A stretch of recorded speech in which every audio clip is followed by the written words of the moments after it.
Okay, seems like we're live.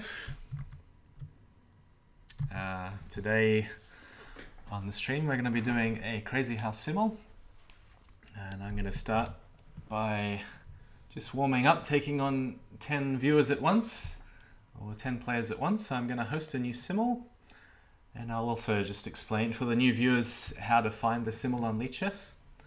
So this is a Crazyhouse Simul, no standard chess here. And if you're new to Crazyhouse, it's where you recycle the pieces. So you take a piece, you get it back in your pocket or in your hand, and then you can replace it back on the board. And if you're too scared to have a go, then you can always watch the Simul. There's options to watch all the boards at the same time. So time control, just for the warm-up, it's going to be 10 boards. I'm going to wait for the first 10 viewers to take a seat. We're going to play 10 plus 10, so 10 minutes plus 10 seconds increment. I'm not going to give myself any extra minutes. Colors will be random. So this will make a link on the home page of Lichess, and I'll just show you by switching tabs how to get there. So if you scroll down, you can see the newly created Simul called the Strontium Simul. That's my name there, Mugwort. And if you click on the Simul name, it'll just take you to the page where you can join in. So everybody's welcome, whether you have a rating or not, whether you're new to Crazyhouse or not, doesn't matter. You're all welcome to have a go. And the more people that join, the harder it is for me. So I'm happy the more people that join in, the better. So just go back to the... You can also find it by going play up the top left and then simultaneous exhibitions. That's another way to take you to the Simul page, which will look something like this. So we have a quote from former world champion Emmanuel Lasker: "Chess is above all a fight." I'm just waiting at the moment for people to join. And also, if you see me streaming, there's a link on the top left, which will take you to the stream on the Lichess homepage. And it was quite funny that there was a quote, something like, in a previous Simul I did was actually blindfold. I was taking on 2 people at once. Here's Cat Poacher. Welcome, Cat Poacher. I was taking on 2 people at once the other day without side of the pieces, so just on an empty board.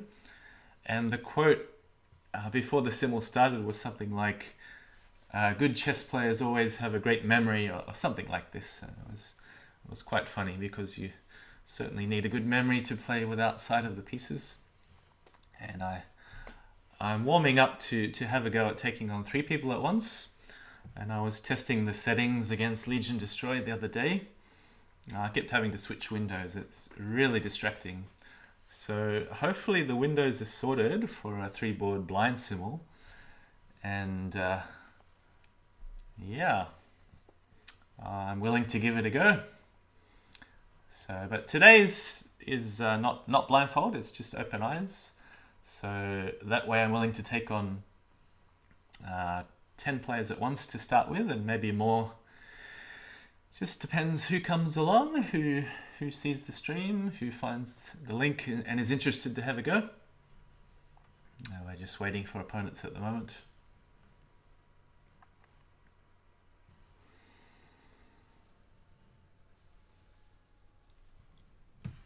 So with the blindfold Simul, I've set up the board. Now obviously, if I just show my own board, it's not very helpful for the viewers, because then all you'll see is an empty board, and it's like the viewers are playing blindfold as well.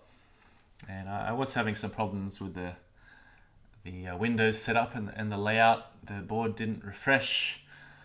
So I've set up now that with the blindfold setup, you can see 3 boards at the same time, and fully updated with the pieces moving and so on. And all I see is an empty board, and the board keeps switching between the 3 players. So in a normal Simul, you will just see what I see, which is just 1 board at a time, and then the boards will keep shifting. Now, 10 plus 10 is a fairly long time control. So if the time control in a Simul is 10 plus 10, it gives me a little bit of time to give some explanations, and maybe I can draw some cool arrows, colored arrows on the board and so on, just to explain what's going on.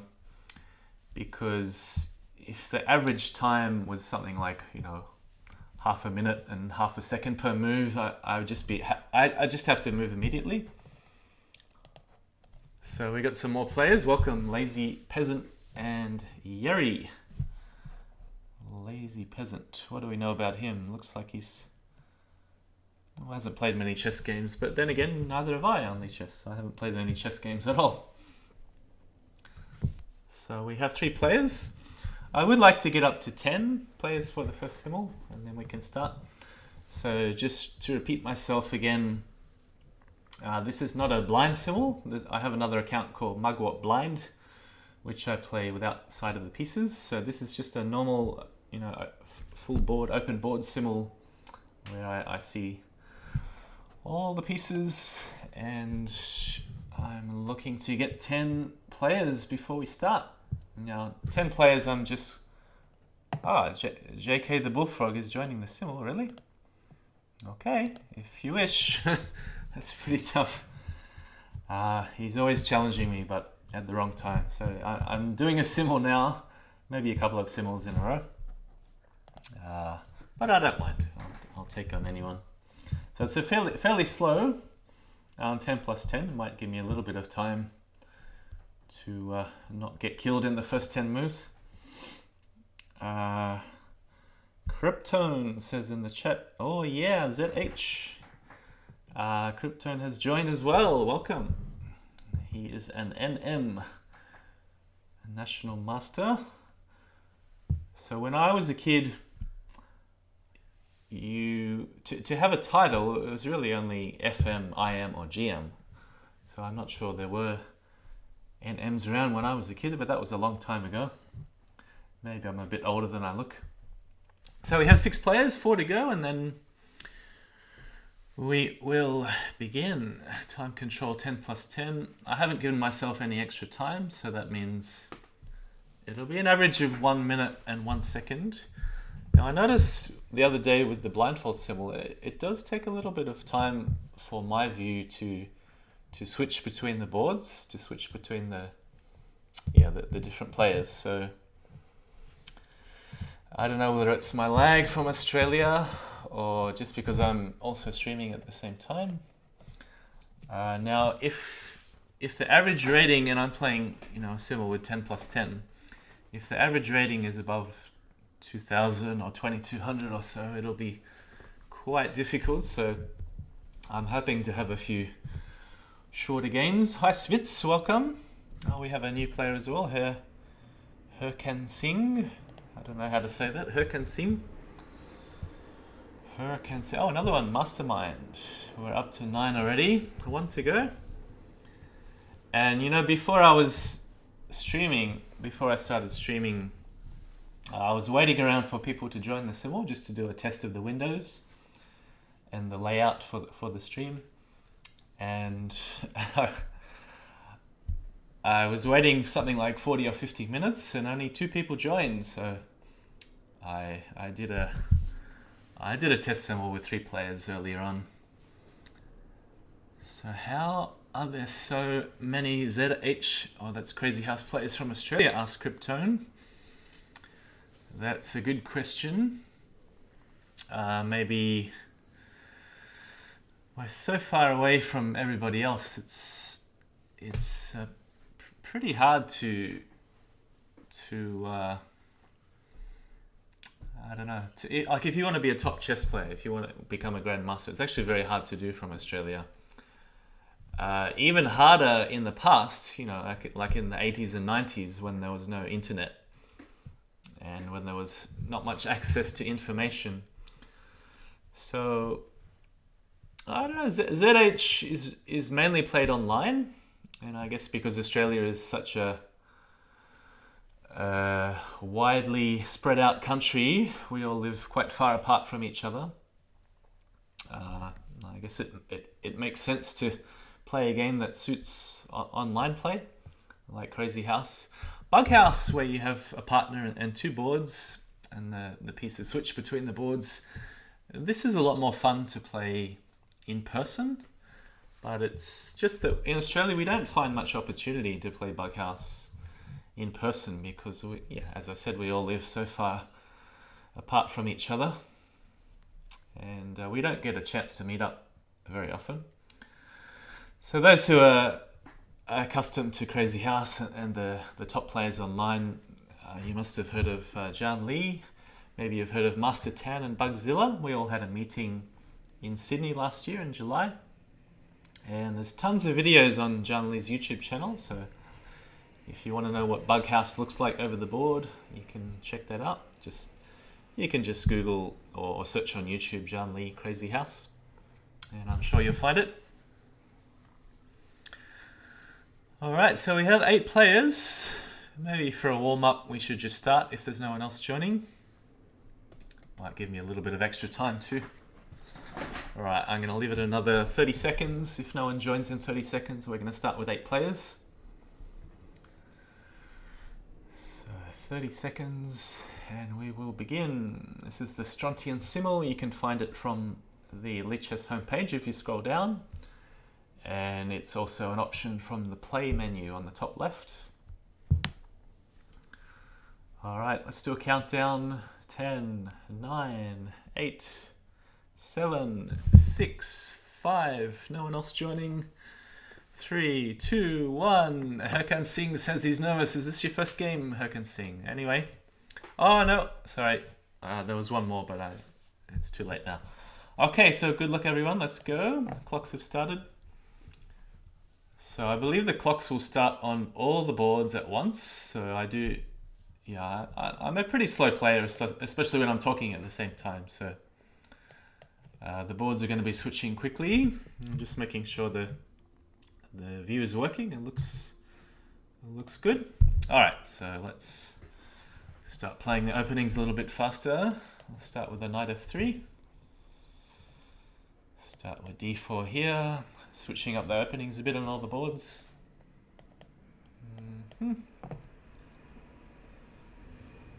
Alright, so I guess it's going to take me to the board where I have least time.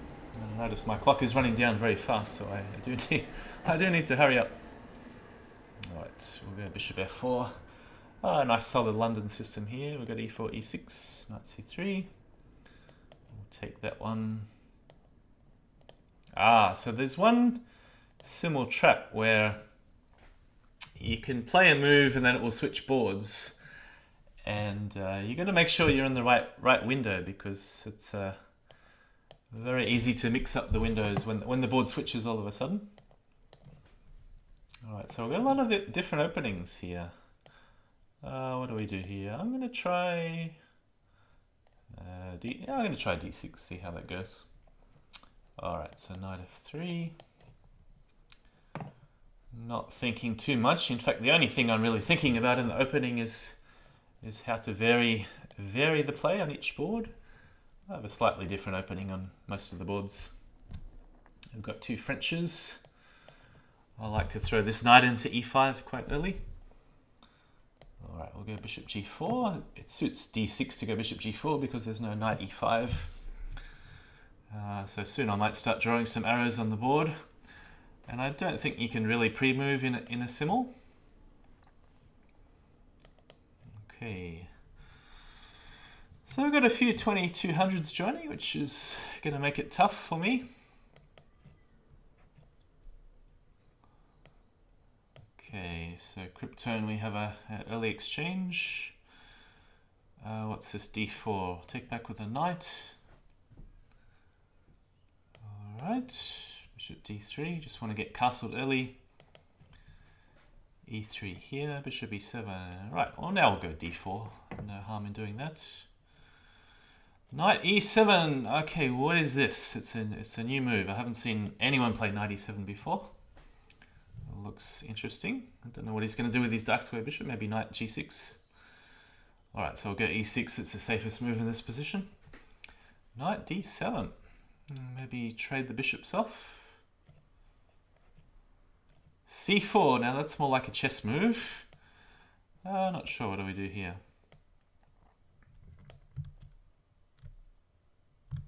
Hydro suit is now following.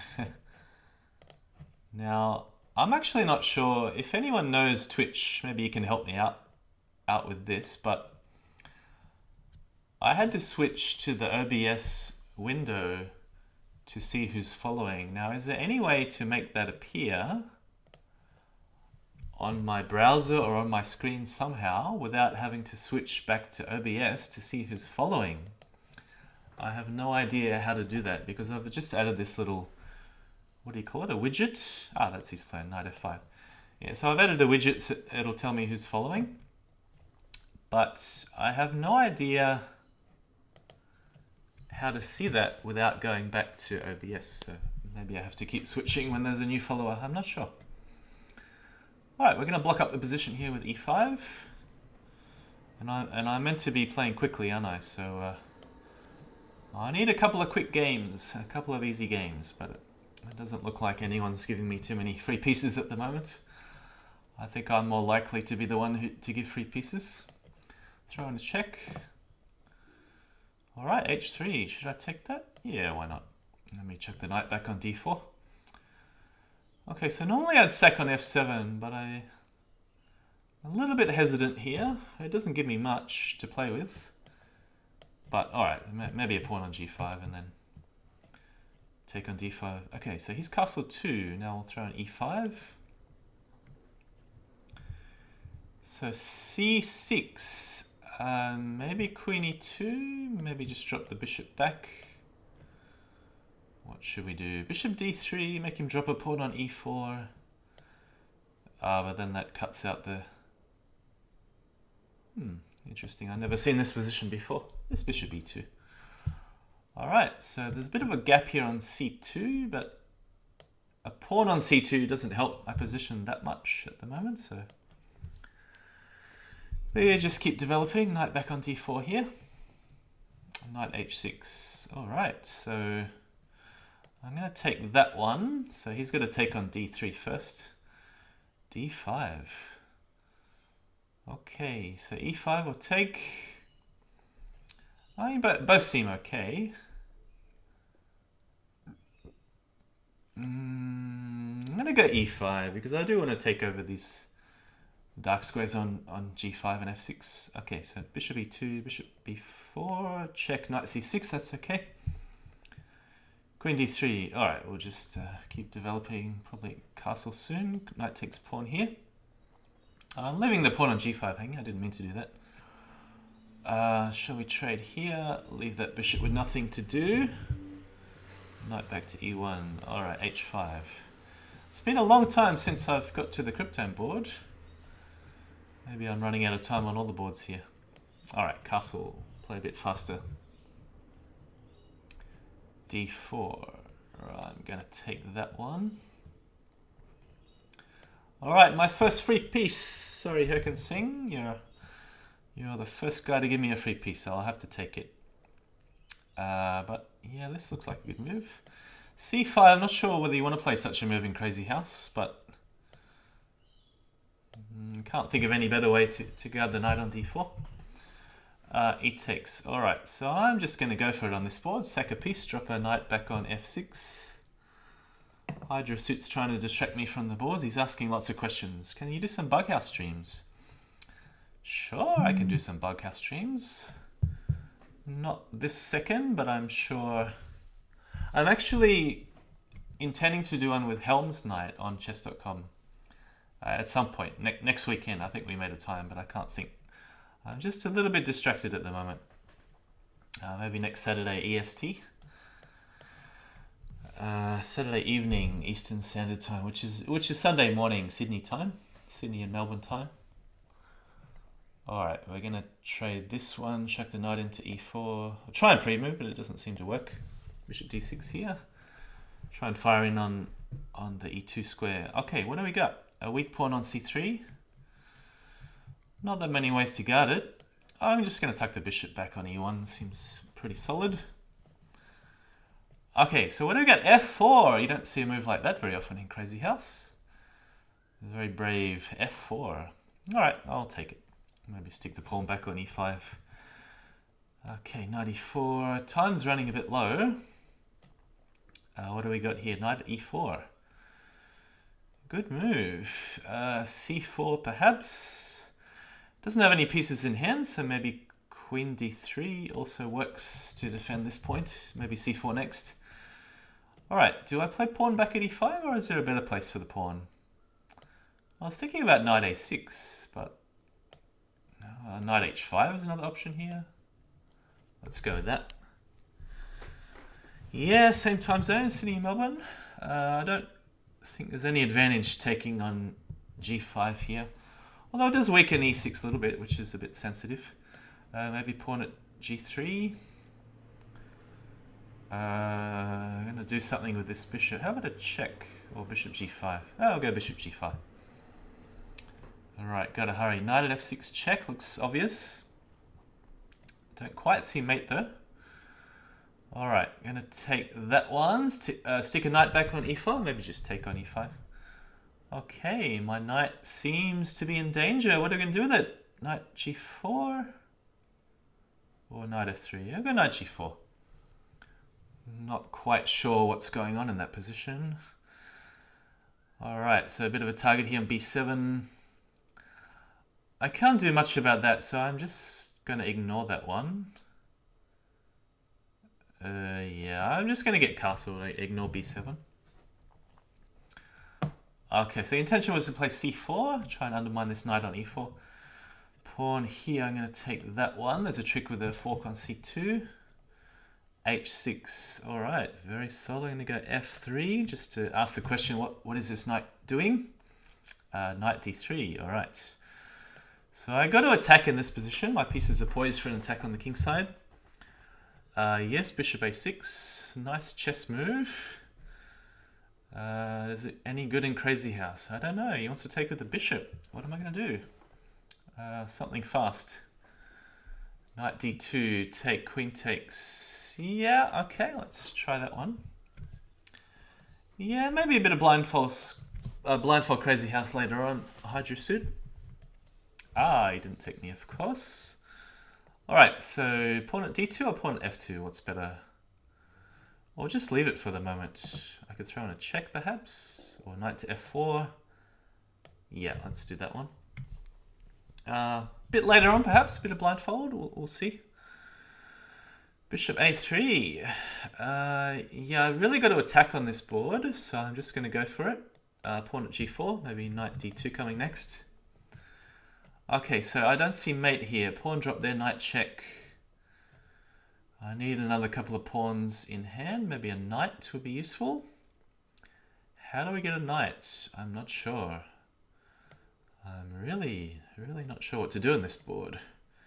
Maybe this way. Just try and exchange some pawns. Bishop takes, bishop takes. Yeah, I was expecting this one. I guess he can drop a knight back on E4. Okay, now sacking here doesn't really get me anywhere, so I'm just going to drop back with the queen. Nice safe square on E7. Okay, rook G8, wasn't expecting this one. Take, take. Or should I let him sack? Yeah, I'll let him sack on G2 if he wants to, I don't mind. Okay, rook E1. I do need to hurry here. I want to try and get in H4 if I can, but there's the pawn on G4 I've got to worry about. Where does the knight belong? Don't know. Knight A5, try and get rid of this useless piece here. E5, do I have enough? Not really. Alright, so struggling for an idea on this board, how to break through on the king side. Yeah, good move again, knight at E4. I'm going to play a funny move, a queen sack, just to get through on the dark squares here around the king. Pawn at D5. Okay, bishop back. I've got to play faster, making sure I'm not dropping too many pieces here. Yeah, good move, queen takes B7. Might as well. This game's getting out of control. Bishop takes knight. Which way? Alright, let's take back with a pawn. Pawn takes there. All right, let's get rid of this knight on e4. Take there, maybe knight at d2. Just trying to attack a few things at once. Bishop back. Okay, so I must have something here. Somebody tell me, where's my mate? Knight takes. Okay, bishop takes there. Drop something back on h6 is the plan. All right, so he's gone d5. Good move. It does look a bit risky to take that, but going to get something going here. Knight there, knight a5, knight back. Yeah, I've got to take a risk on this board. I'm not getting through otherwise. Okay, pawn at d5. Pawn at d2 check was the idea. He's probably going to run this way. Okay, knight at b5. Must attack fast. I'm running out of time on all the boards. He's done the sack, but he needs two knights. One knight isn't going to cut it, I don't think. Let's take with the bishop. Point towards the king. This is the whole idea. Point towards the king. We've got to start attacking fast. Alright, I still don't quite see mate. Alright, do we trade pieces or do we go h4? I'm not sure where this knight's going, so I'm going to play h4. Alright, king back. Oh, he can do something a bit nasty on this board. He's ignored the queen, taken back with the bishop. So perhaps it's a good time to protect the queen. I mean, he could have traded rook for queen. Alright, just picking up material on this board against Svitz. Defend the knight on b5. Not that it needed defending anyway. Let's drop that pawn on quickly. Okay, knight c6. I'm going to take that one. Bishop takes. Queen there. Alright, let's go faster. Bishop at e3. Now, is that mate or mate in one? Looks like mate coming up soon. Alright, just trade a few pieces here because I'm on the attack. Yeah, so that was the nasty move, but I do have pawn at g7 as a retort. Pawn here, so... Oh, he's got knight, king up to d3. I didn't see that one. Pawn at b5? Pawn at g6 is interesting. Does it work? Can't really get it to work. Let's go pawn at b5. So I want e5 for the knight. Queen b2. Must attack on this board. Okay, where are we going? Knight at e2 looks good. Okay, so here... Not quite sure what to do. Maybe bishop at c7. Knight at c7 looks obvious, but I have an idea in mind. Not sure whether I'm going to get time to play it though. Running out of time. Knight at g5. Must attack quickly. Yeah, that's a fork, but I'm just going to ignore that and go for an attack. I have no choice. Let's take that. So queen and rook should be enough to mate quite easily here. Yeah, 195. How do I deflect the queen? Or is rook at d4 enough? Is that mate? Do I see a 1 win? Yes, it's enough. Okay, good. I want bishop at f3 next. Take there. Take there. Must attack on the king side here. Queen at f6. That should be enough for a mate soon. Or maybe not. So rook at h8. He does have a blocker. I'm not sure. Still don't quite see it. What have we got? Queen b4. I just need a pawn for d7. How do I get a pawn? We'd check. Can I do it? No, I'm going to take that one first. Alright, so he's gone g takes. We're going to go take back with a pawn. That looks like checkmate. So 3 down, 5 to go. No, 2 down, 5 to go. I miscounted. Okay, 95. Yeah, let's drop the bishop here. Some loose light squares. Okay, does this lead to mate? This is the question. Take there. Bishop h7. I need a pawn. I need a pawn in hand. Do I have to take this knight? Why don't I see mate on this board? I'm so confused. At least the rook guards h3. There's no fork on h3. So he's gone back with the bishop. That's a bit surprising. Let's pick up another pawn on c4. So I'm down to 1 minute 30 on some of these boards. Pawn at... What about castle? Tricky to know what to do here. Yeah, this looks very risky, but I need a knight in hand. I desperately need a knight. So let's checkmate pawn at d7. So this is really 3 down. It's a bit hard to keep up with the chat here. I'm just trading as much as I can on as many boards as I can. That's the basic plan at the moment. I have to attack quickly. I'm just going to run out of time. 10 seconds increment doesn't really help that much. Let's check there. Drop another pawn on g7. That's the plan. Yeah, so I'm going to take that one. Rook check on g8. Bishop at f6 to follow. Yeah, good idea. I don't have enough defense on b7. I think I'm pretty dead on this board here. I might have to drop a pawn here. But that way I have no attack. Knight a5 doesn't really work. Yeah, I think I'm dying on this board. Oh no, I forgot. Oh no, this is bad. I forgot about that one. It blocks the rook on h3. Uh-oh, I'm in trouble here. Maybe not mated if I'm lucky, if I can get away with it. So do I go king here? It looks a bit safer than... Oh no, this is terrible. No. Alright, I'm going to have to sacrifice some of these boards. Yeah, of course. I might just resign this one. Oh, I can play another move. I should have just taken on h7 straight away. Knight at f5. I don't have any time to think. I'm just going to have to move. So knight at g6 or knight to g6. Bit hard to tell what's mate and what's not. Okay. And this feels like there should be a mate somewhere, but again, I'm just not quite seeing it. Maybe I should pick up a queen after knight e6 check. Uh-oh. Yeah, it's going to be a mate. I should just sacrifice this board or I'm lost. So knight takes g6 check.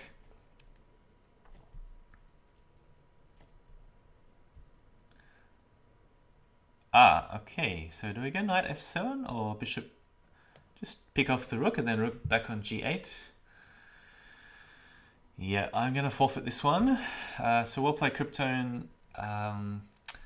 Castling was obviously a mistake, but I think you're probably picking up the rook on h8 anyway, and it's a bit hard for me to get the knight for h3. I wanted to pick up a knight in hand, but I didn't see any easy way to do it. That was my problem in that game. This does look like a mate very soon on this board. Pawn at g5, queen g4 to follow. So rook back on g8. Alright, so we should have a mate coming up on a couple of these boards pretty soon.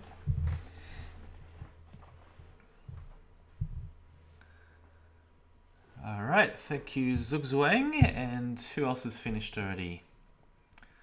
Maybe it was Herkan Singh. Oh no, Herkan Singh's still going. I think Switz's game is finished. Is it my move anywhere? So what do I see down here? Lazy and Cat Poacher.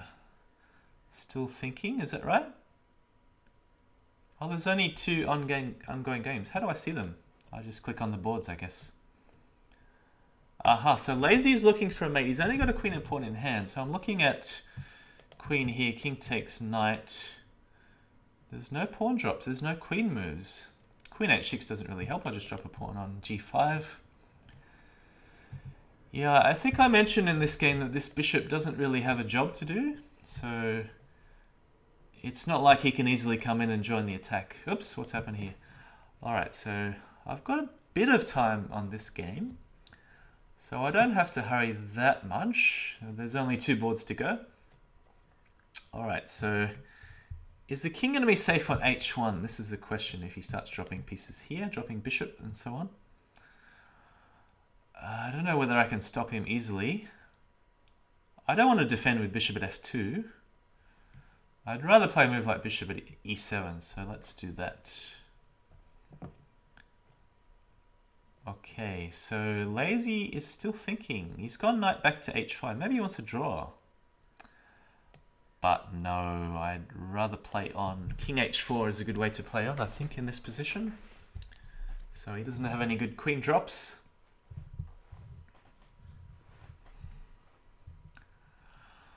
Alright, so a minute to this board, and what do we got on the other board? 38 seconds. So I better start thinking what's going to be my plan against Cat Poacher. Do I really need a rook in hand?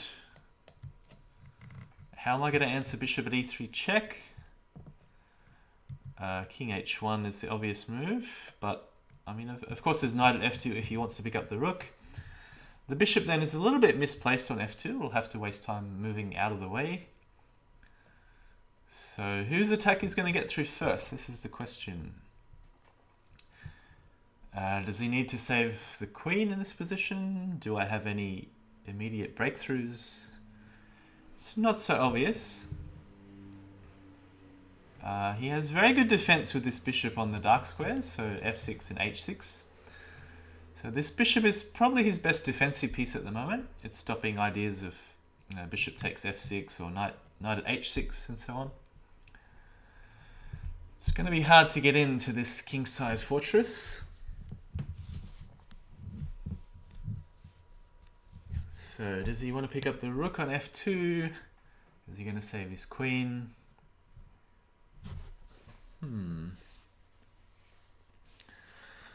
Alright, so I've lost one against Kryptone. And I think...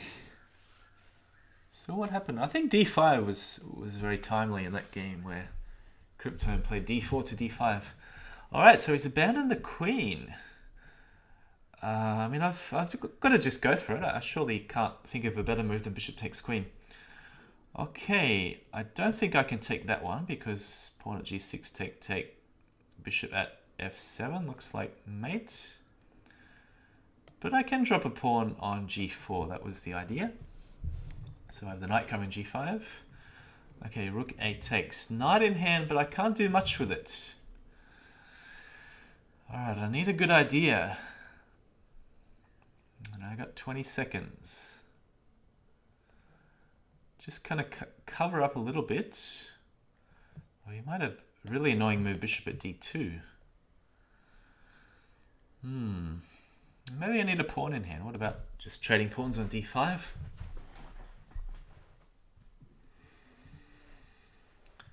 Pawn on e7 is still a little bit slow to break through. Okay. So pawn at f6, take two. Pawn at g5 I think is just a little bit safer here. I'm running out of attacking pieces, but I do have the threat of rook takes g8 checkmate now that he's blocked off e7.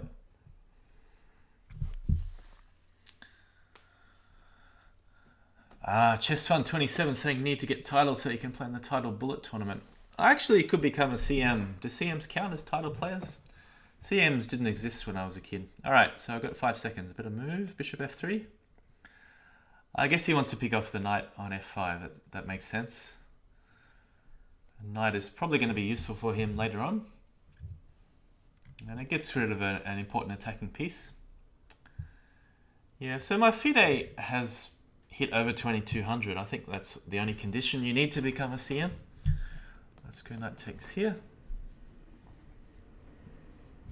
Okay, so take that back. Let's not think too much about that one. So looking to attack on the light squares on this board. So now there's some new avenues of attack. Oh, he's gone for it. Sack the queen. I don't think this is going to be enough.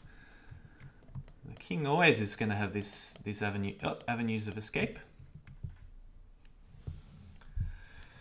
So yeah, thanks for the time, Cat Poacher. Not that he's adding time, but he's just slowed down a bit, so to give more opportunity for the game to resolve itself by natural means. Alright, so I don't see any attack here for black, so now is the time to go pawn at g6. I think this is even better than pawn at h7 check. Even though a check is not always the best move. And he's got to watch out for e7 as well as h7. Whereas if I drop the pawn on h7 check, he just hides in the corner and there's no easy breakthrough. Not that I can see anyway.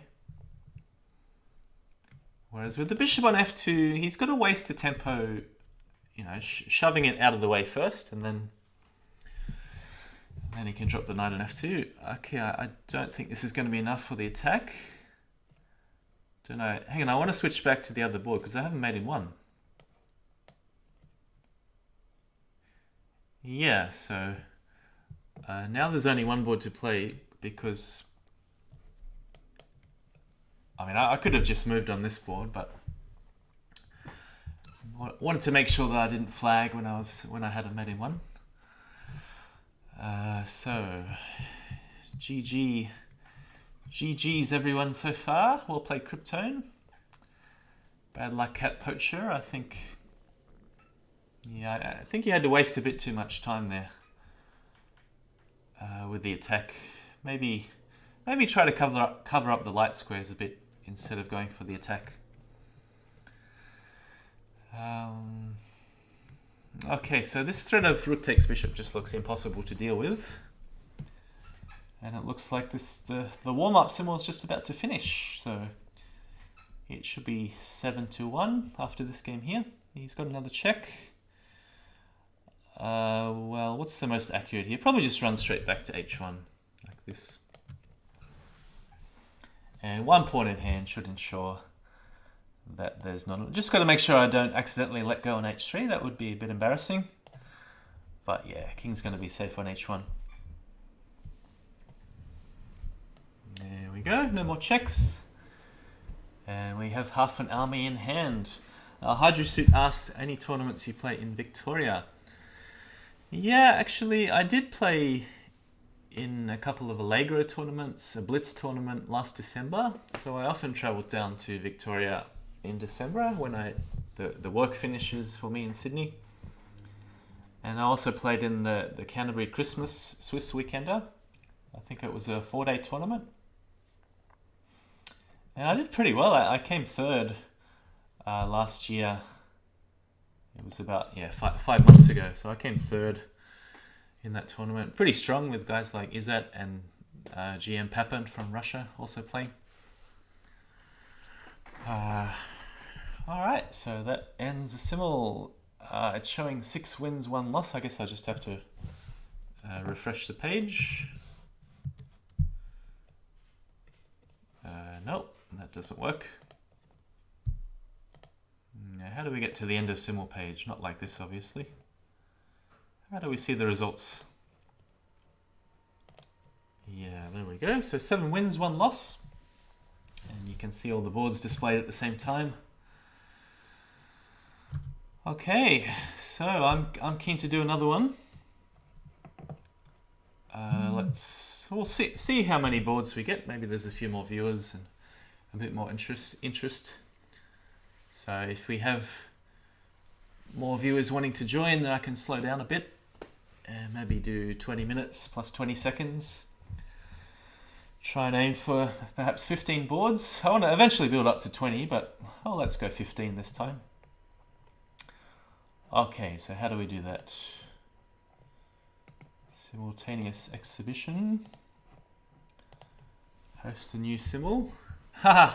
Hydrosuit saying Izzat is my coach. Well, he's obviously a very strong player. Has he got any GM norms? So he's an IM living in Melbourne. I got to play him in the Christmas Swiss. Pretty close game for a long time, but I think I just missed one move and then he had the advantage, and yeah, he didn't really make many mistakes, obviously. But yeah, it was always fun to play those top guys from Melbourne. Okay, so 20 plus 20. We'll go a bit slower this time. And create.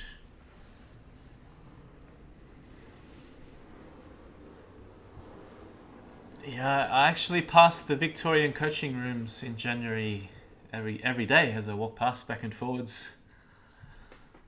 I also saw Alexi and Julia also coaching in the Victoria rooms.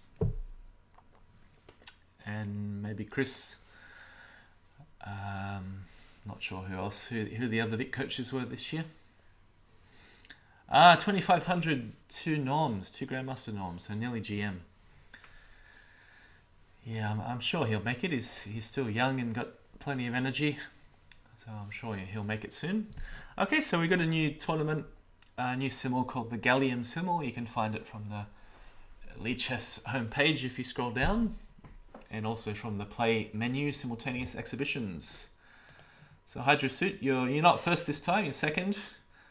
Oh, and the other guy just disappeared. Oh, here we go, David Z. So it doesn't matter what your rating is, whether you're new to Crazyhouse, whether you're 2200, doesn't matter. You can join in if you wish. Join the fun. So it's going to be a bit slower this time because I'm going to aim for 15 boards at the same time. There is a little bit of a delay from my side. Every time the board switches windows, you might be able to see this if you're watching on Twitch. Oh, we got mastertan.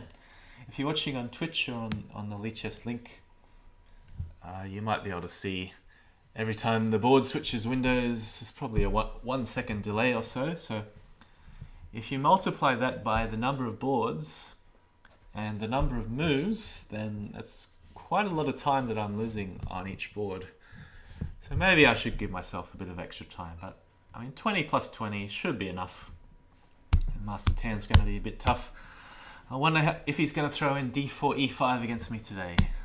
We'll see. Actually, Hydra Suit was playing a series of 1-0. I saw a couple of those games. I saw you won a few. What was the final score? I saw it when it was like 2-10 or something.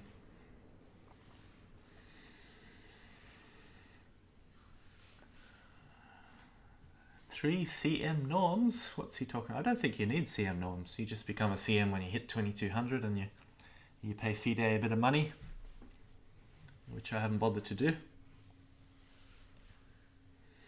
Top 3 are Aussies. Top 3? Who's the other one?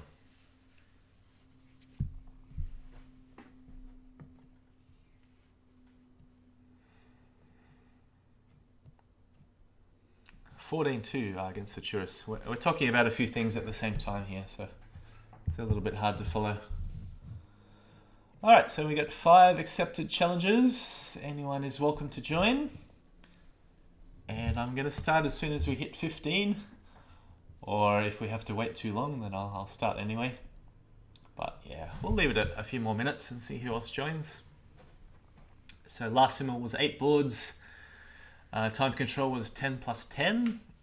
And I got 7 victories, just 1 loss to Kryptone, who's almost 2300 in Crazyhouse on Lead Chess. He's including me. So as the top 3 Aussies, mastertan, myself, and moonenane. I don't even know how to say that. Moonenane. I'll find out one day, I guess.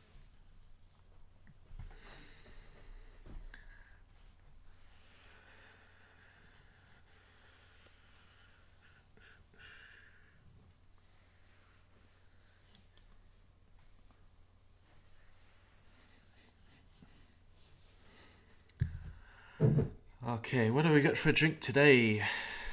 Organic cola. I don't know, it's a bit new, just decided to give this a go. Organic cola. It's not Coca-Cola, it's cola flavored fermented soda. So if you've seen previous streams, you might know that kombucha is my favorite drink at the moment. It's almost non-alcoholic. It's just a little bit from the fermentation process, but it's virtually non-alcoholic.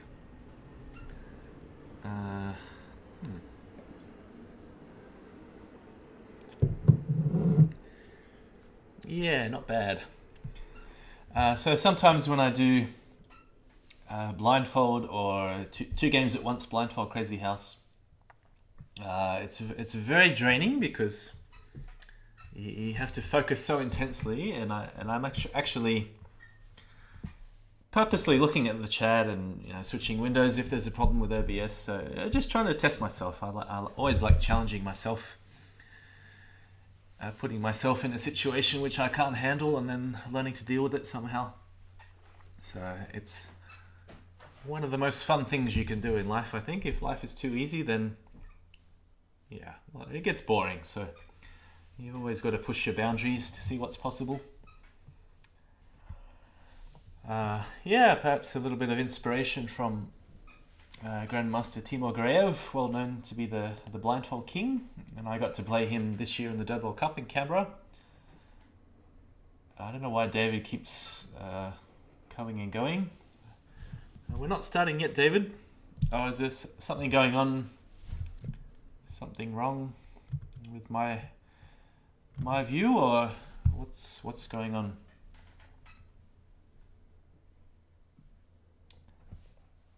Are these guys just trolling me, or what? Or is there something wrong with my screen?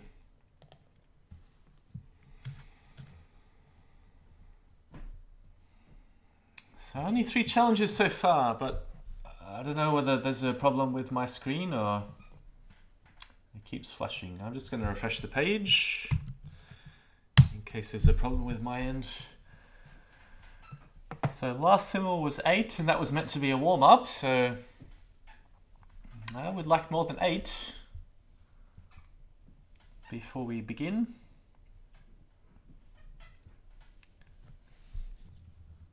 Come on guys, have a go. There's nothing to lose, it's just for fun. Everybody's welcome.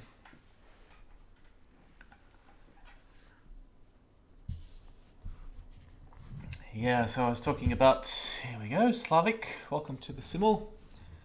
I was talking about Grandmaster Timur Gareev. He's known as the Blindfold King, and he has the Guinness World Record of 48 boards blindfold chess simultaneously. And I think he told me that took him something like 19 hours from start to finish to complete. And he rides an exercise bike at the same time, and he actually has the physical blindfold on. And he's just calling out the moves. I haven't actually seen it done in person, but I've seen a video from Russian TV where he looks at 48 positions generated randomly by the computer, and he has to memorize all 48 positions, and then the hosts of the TV show will pick out 3 positions at random, and then they'll get volunteers to play those positions against Gareev. So he has to play 3 positions out of 48 that he has to memorize. And they'll go, board 12, board 27, board 42, and so on. And he has to play those positions blindfold. So I think he gets something like 5 minutes to memorize 48 positions, which is an average of, 12 seconds or something per position. It's maybe less, maybe like 6 seconds per position. And you can see him walking around just casually like this, Yeah, just looking at all the boards as if it's a walk in the park. But yeah, from my experiences just doing 2 boards, it takes a lot of training. And obviously my chess level is nowhere near Gareev. He's reached 2,700 FIDE in chess, so Hydro Suit goes, oh my god, you're making it sound super impossible. Yeah, but you watch a professional do it, it makes it look so easy. I mean, that's pretty much the beauty of watching a professional at anything, in whatever field they do. They just make it look easy, effortless. Whereas I'm totally new to this blindfold stuff. I only just started after the Double Cup about a month ago. I don't have any kind of blindfold training. I haven't done many simuls online before, not really any before today. So I've done a few simuls with kids, at schools, but this is different doing a Crazyhouse Simul. But Yeah, I think normal Crazy House I can handle. Blindfold Crazy House Simul is starting to push the boundaries a bit. So we have 5 viewers. We have 5, well, not necessarily viewers, but most likely, I guess, who have accepted the challenge to play Mugwort in the Crazy House Simul. Everybody is welcome to join. There's someone chatting in the Simul chat in, what's that, Russian? Don't understand what Kirill is saying, but I guess he's left. Alright, welcome guys. Crepuscular. Oh, we have another one, Marius. Not sure where you guys are from. I guess I could hover over your names.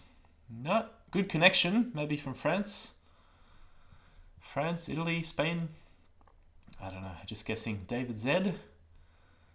He might have left, I'm not sure. Crepuscular, I know this name, USA. Slavik, not sure where he's from. Zugzwang. Oh, maybe he's an Aussie. He's got a bad connection, like me. Do a bug house simul only against me. It's not a simul if you only do it against one person. You're not even allowed to start with one player. You have to have at least 2. I tried it yesterday. Oh, bug house simul. Oh yeah, we could play 2 boards at once. That'll be fun. So there's some guys who do that on other websites who do play bug house simuls. I haven't done much of it before. I used to do a little bit on Fix, but yeah, I'm not really an expert in bug house simuls. That's okay, mastertan. Sorry, there's a bit of a delay. I just wanted to wait till there's a few more numbers so we can build up the simul. So the last simul we did about 10 or 15 minutes ago was 8 boards. That was meant to be a warm-up. I'm not sure whether it's a bad time for everyone. What's it? 6 p.m. Sydney time approaching, which is about 10 in the morning European time. And yeah, I guess most of the Americans have gone to bed. Canadians, Americans. It'll be either 4 in the morning or 1 in the morning, depending on whether you're on the east or the west. So it's very easy with these time zones because all you have to do is Google AEST, that's AEST, and you can see what it means to live in Sydney. It's plus 10 UTC, which puts us 8 hours ahead of Central European time. So yeah, it's about 10 in the morning European time. Not sure what the optimal time is to do a simul, but I wonder if I have any competition. Any other simuls going on at the moment?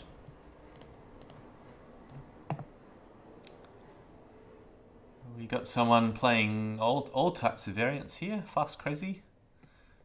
There's a few that are finished.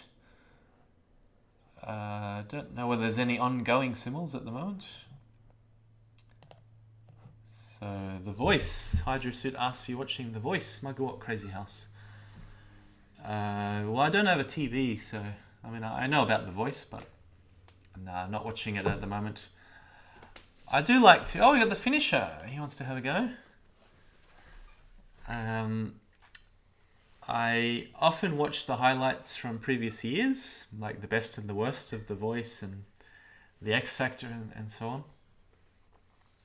If that's what you're talking about. Oh, he's changed his text to red.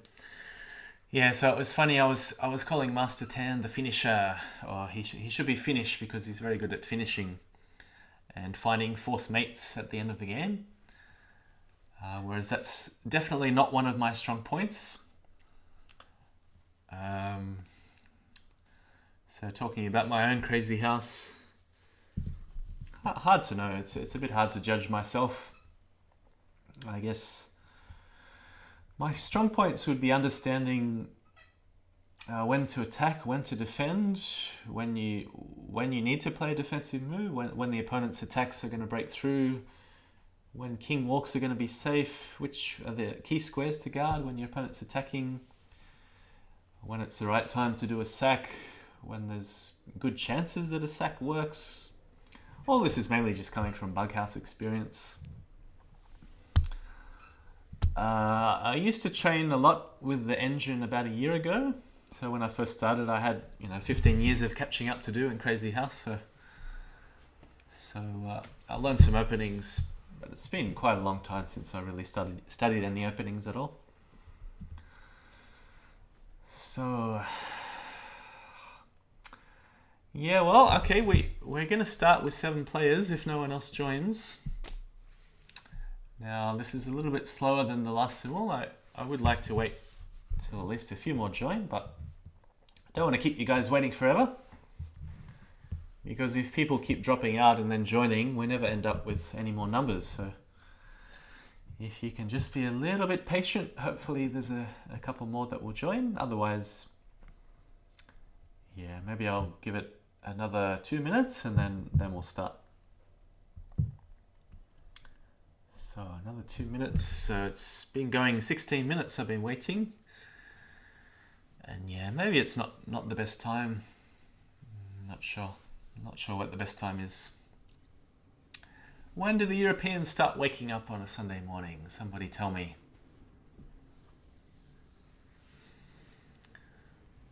Hydrosuit's been playing Crazy and Bug for 1 year and he's 2000. Well, that's certainly a lot better than I was when I was your age, Hydrosuit, because I think I only first heard of Bughouse, or we used to call it transfers, when I was a kid.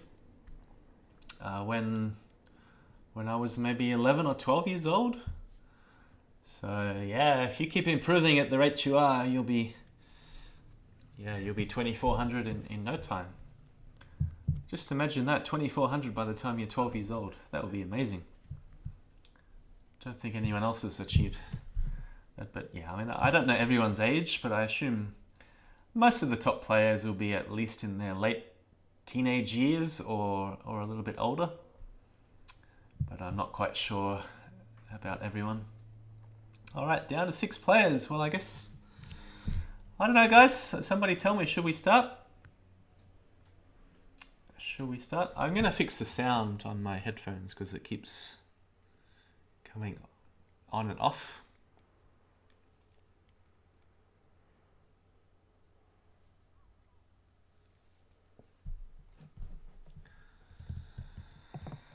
Somebody tell me when we should start. 6 players doesn't feel like much of a simul.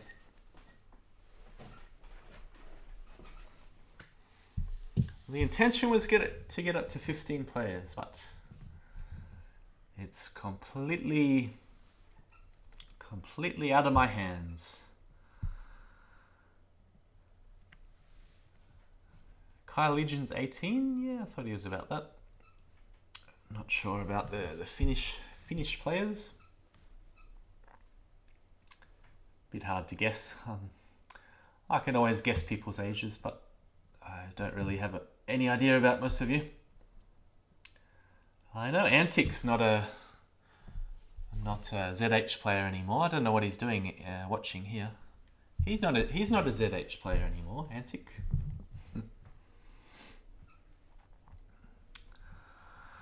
All right, so I said I was going to start in 2 minutes. It's already been 3 minutes. Someone's saying play a match against TT or ECUF. Yeah, I could also do that. But I did say I was going to start a simul. All right, I'm going to give anyone who wants to join, you've got 15 seconds. Otherwise, we're going to start anyway. I can't keep you waiting all day. Otherwise, everyone will just drop out. 10 seconds.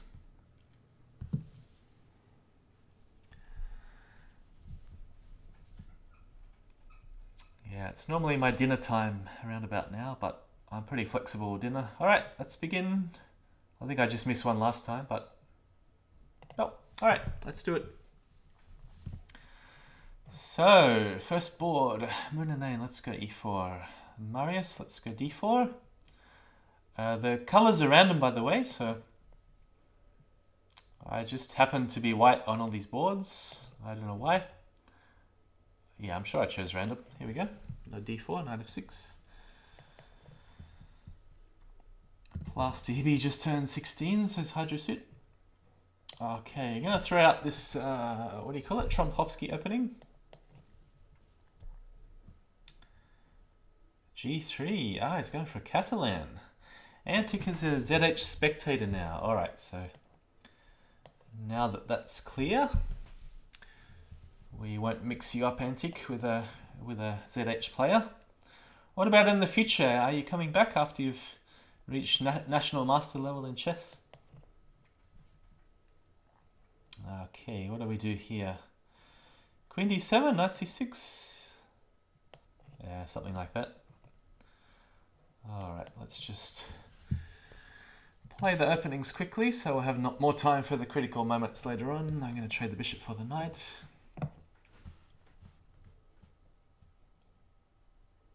e6. So this is quite slow, and if I knew how many players there were going to be, I wouldn't have made it this slow, but you can never tell in advance who's going to join. Who's going to join a simul? Esken is in year 12, Esken from Norway.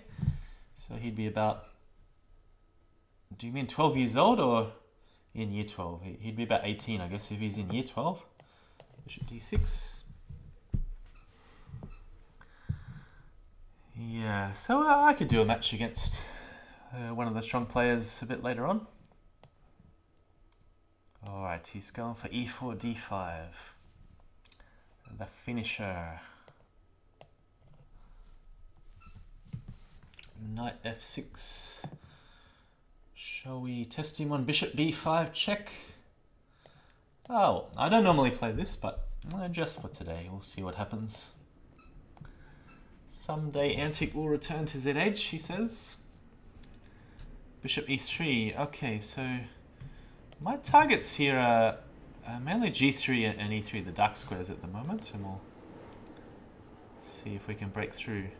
There's some interesting options like queen f3, bishop a4, but the usual move here will be to drop back to e2, so that's what I'm going to do. Knight bd7. Okay, so we're going to make a stone wall with f4. That's interesting. Don't think I've ever had this exact position before. I could leave it there. I could just play knight d2. Yeah, just go knight d2, see what happens. Okay, e5. Now, John Lee's favorite move is d4. I don't really trust this move, to be honest. Maybe just knight c3. d4 seems a little bit suspicious to me, but trying to get people out of their favorite openings, I guess. Queen e7. So bishop f4 or queen e2, let's see.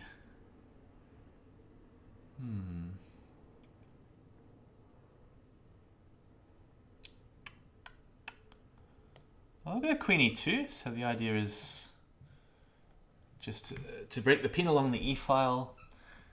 Now this is a very passive move, but it does...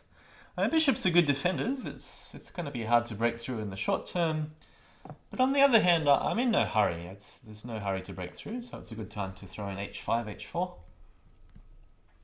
I've got all the time in the world in this game here. Alright, bishop b4. So I've got to watch out for the knight coming to e4, possibly. So I actually want to get castled quickly here, but the queen on e2 is in the way. And that's going to be a bit of a pain. So, just going to take my time here, trying to find an accurate move.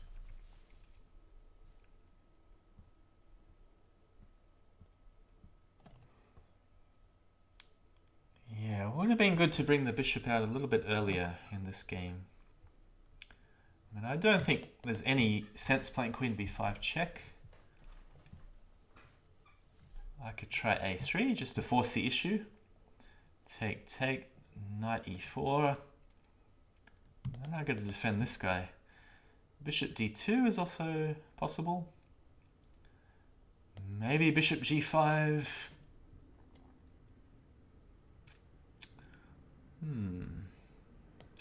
Let me go with bishop d2.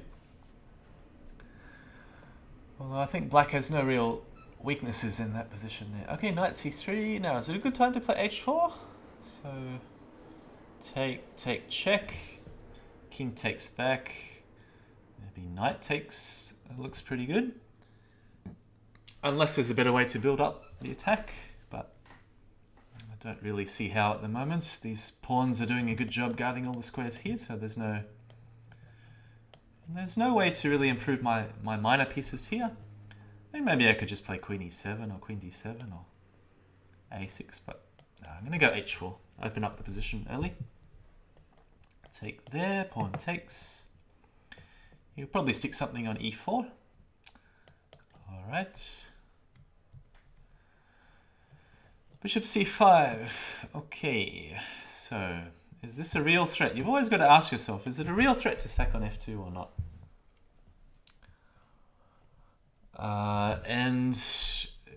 There's always the issue if you play knight f3 that he's got some knight g4 move at some point before or after sacking on f2. So probably the safest move is to play pawn at e4, and yeah, that's what I'm going to go. Pawn at e3, I mean. Looks safe-ish. Okay, so take there with check. I'm going to go knight takes next on h4. So bishop trade looks obvious.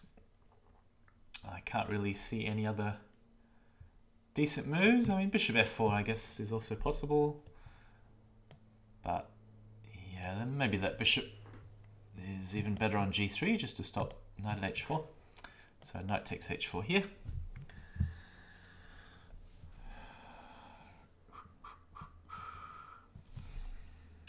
All right, just waiting for my opponents.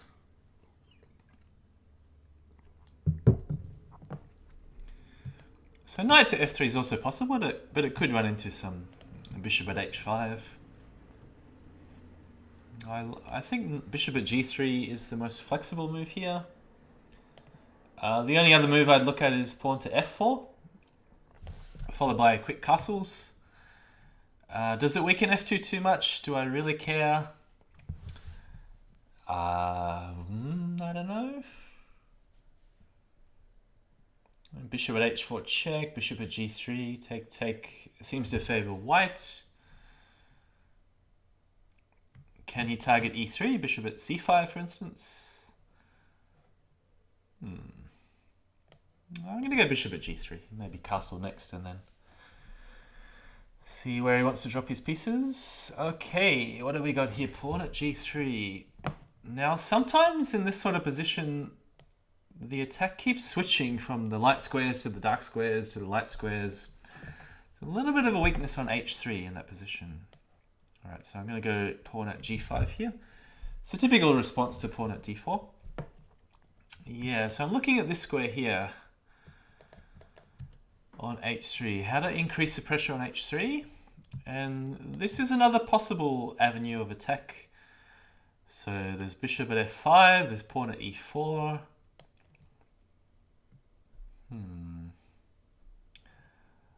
I mean, it's a bit too crazy to sack the rook. That doesn't lead anywhere. So with these d4 openings, you just got to be a bit patient and take your time building up the attack. I think pawn at e4 is most correct there. Okay, knight at e4 as expected. I would usually like to stop a trade here followed by knight e4, so that's why I'm going to go bishop at h4. Just making a pin on f6. Okay, so options do we take here? Then there's knight e4, or trade queens first, then knight e4. And then there's too many targets. Do I have a good queen drop after that? Like queen at c4, for instance. Yeah, I think I'd rather just take back on f6. So there may be some holes on c7 and g7 to attack. I'm not quite sure what to expect here.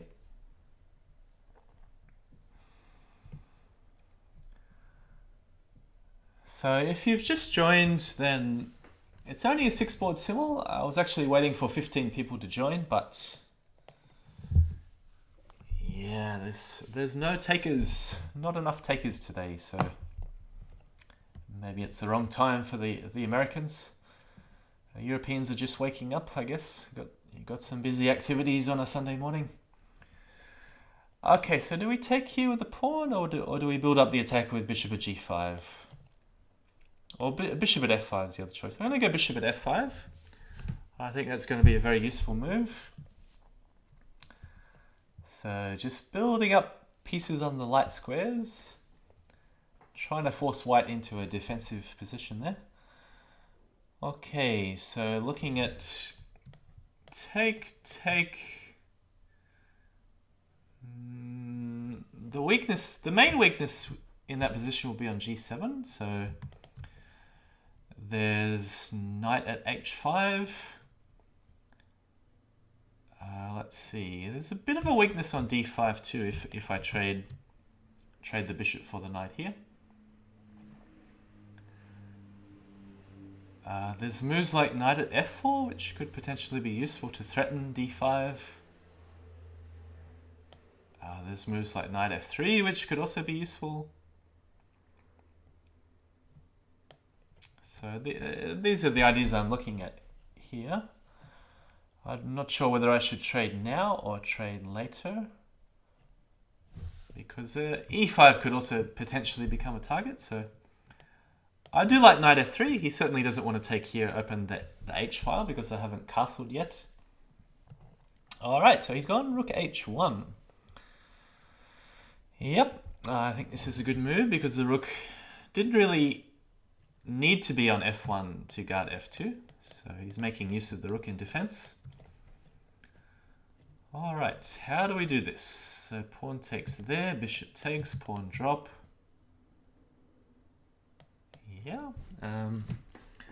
he can't really stop me taking over the light squares. All right, this board, knight at h4. So one option maybe king f1, because it's impossible for him to get another knight for h4. So if knight sack happens, what I'd be watching out for is a pawn at h3 drop. Then if he gets another pawn, which he can always do by exchanging on d2, there's knight takes, bishop takes, king takes. So all these pieces are gone. King on h3. He's got a knight and maybe one or two pawns in hand.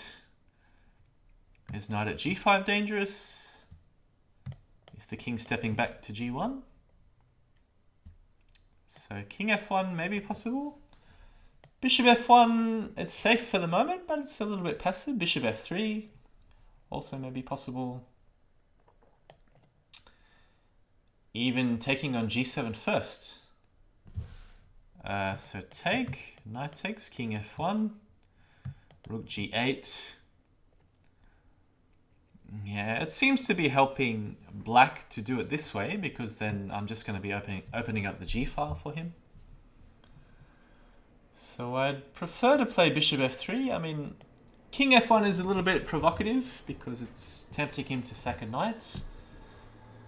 Not quite sure whether the knight sack actually works at the moment. But he'd be looking at trading off a few pieces first, I would imagine. And pawn at h3 after a trade here is also looking dangerous. So let me go with bishop f3. Okay, so pawn at d6. Let's see. Yeah, I mean, I'm not that concerned about losing a piece for a pawn, but I don't want to lose a piece for nothing with a check here. So I've got to make a dent in the dark square structure over here, either by trading on f6 or perhaps there's knight at h5. Knight at h5. What happens then?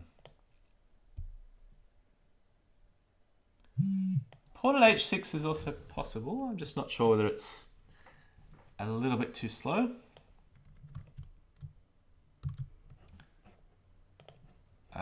Who's following? Q8 Rock. Thanks for the follow. I'm going to go with knight at h5.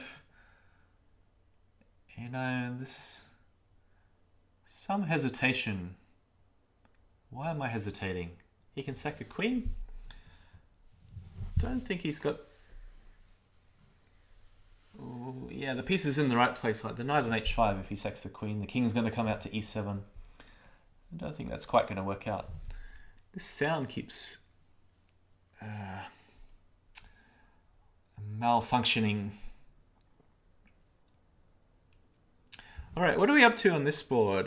Bishop at f3. Okay, so the intention was to go pawn at e4. I think bishop at e4 will lead to pretty much the same thing. Okay, now this is going to get very sharp. Knight takes g7 check. Which way is he going? Bishop at g6? Yeah, nice solid move, bishop at g6.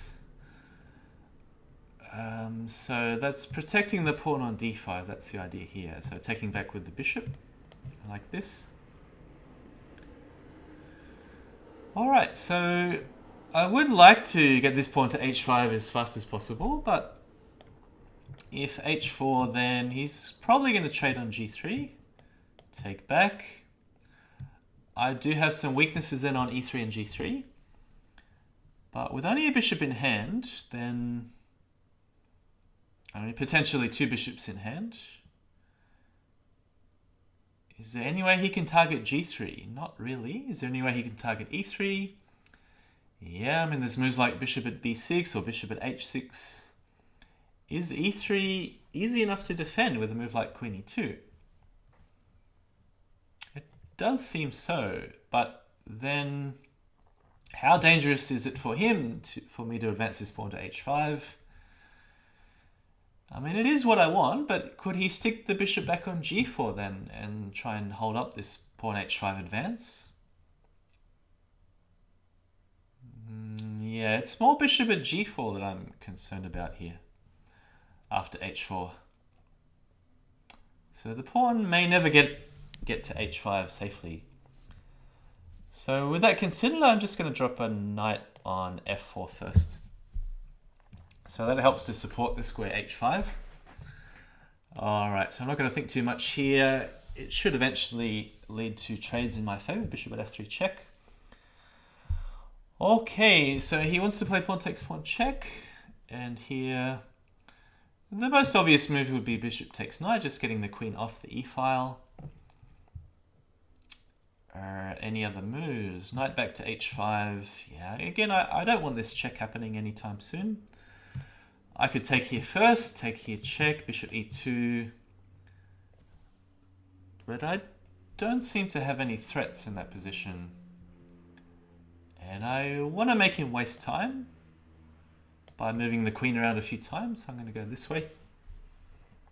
Alright. Now what was on e3? That was just a pawn on e3. So what's he up to here? I'm not quite sure. Oh, he wants to drop a pawn back on e4, I guess. Now this knight, knight Antich, he's got to go to sleep. I'm not sure what time it is. Where is he? What time zone is he in? Antic.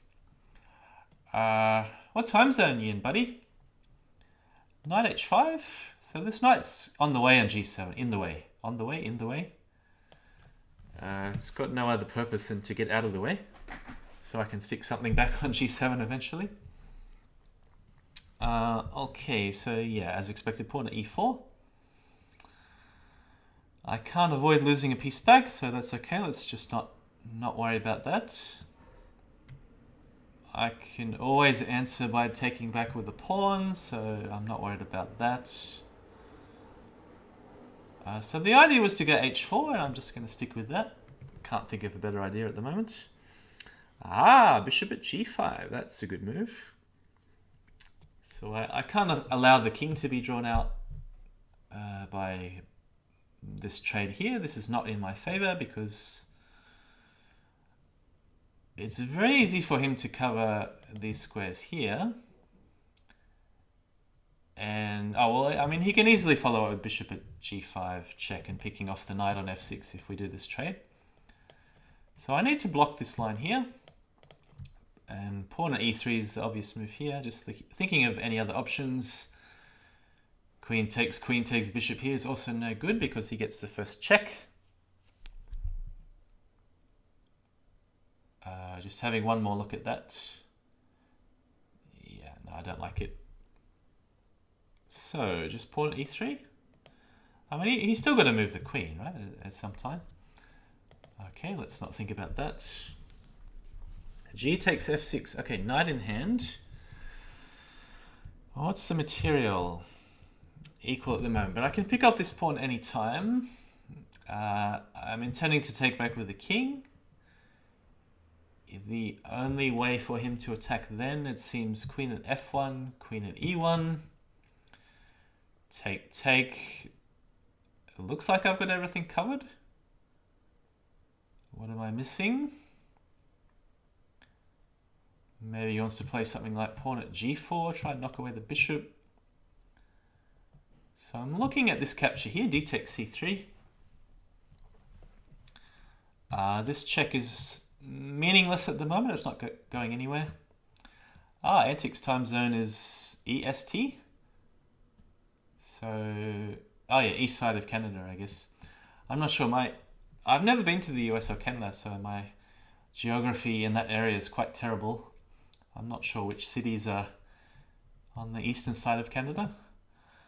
I can't see what's wrong with this move. Maybe I'm missing something, but let's give it a go. Alright, so of course bishop at e4 is the obvious move to win the queen. And I was intending here to go g takes f3. Queen takes also looks okay, but then take, take. He does have knight at c2 check, and my attack is maybe a little bit slow to justify that loss of material. I'm going to go g takes. And I've got all these squares here covered. Okay, so bishop takes back.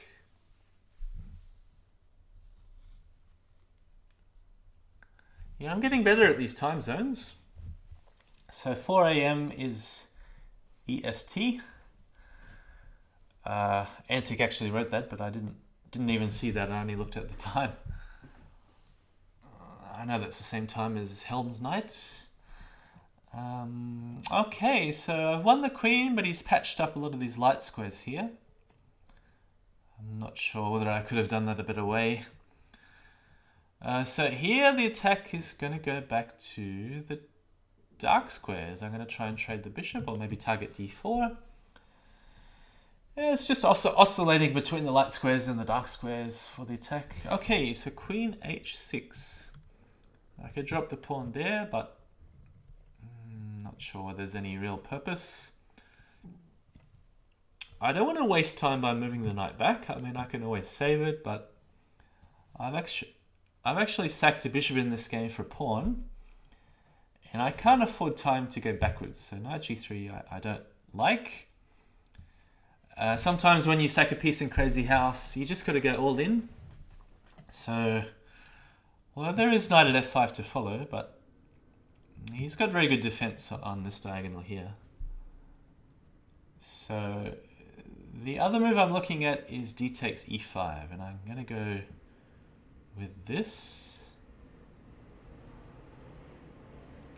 Just having one more little look.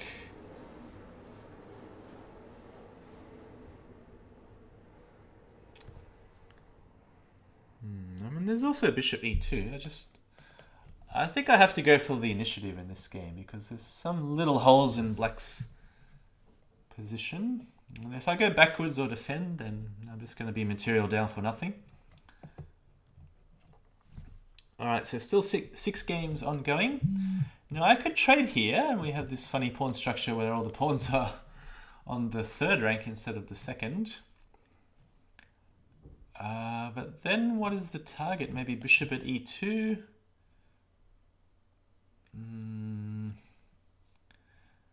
Is the attack actually breaking through in that case? Maybe I should start using some of these pieces that are already on the board.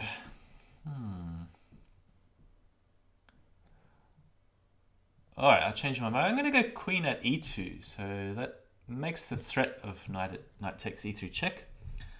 Alright, what do we got here? Knight takes pawn. I didn't see that one. So there's some potential discovered attack, but it's probably a bit slow to go knight to h5. I need a faster way to get into the kingside here. I would have liked to have time to play h5, h6, but I also don't feel like that's the right move either. I'm going to put the bishop back on c3 or d4.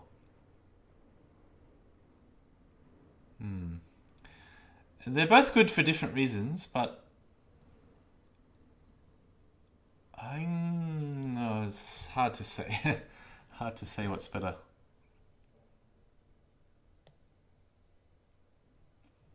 Yeah, I'm going to go c3.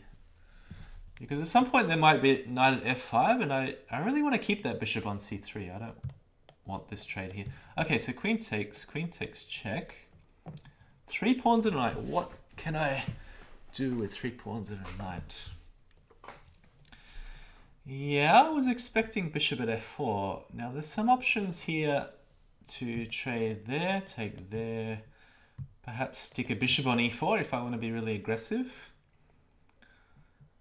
Otherwise I'll be looking at trading this bishop somehow. What about knight to h5? Now this is a way to use one of the onboard pieces, which otherwise didn't really have much of a purpose.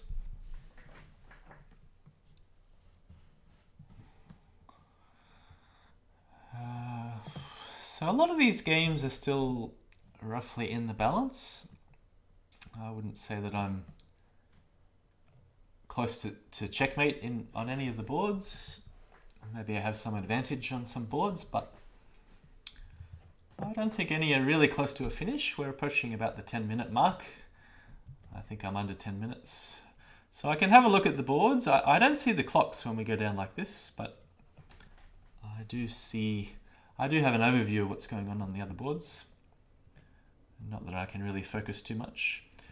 Okay, so still I'm looking at g7, but there's just nothing decisive that I can see on this board. Now, moonenane is starting to build up a few pieces in hand, and I need to act very quickly. Otherwise, he's going to overrun me with pieces. So how do I use these little openings here? Do I take that one? That looks a bit too risky.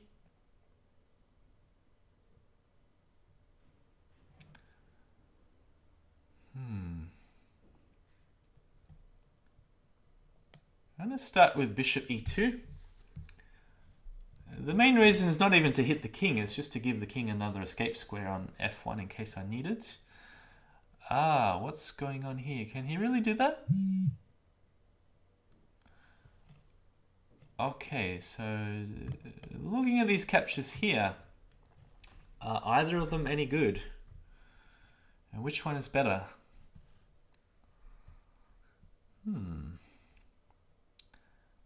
This is a tough question. I'm not quite sure.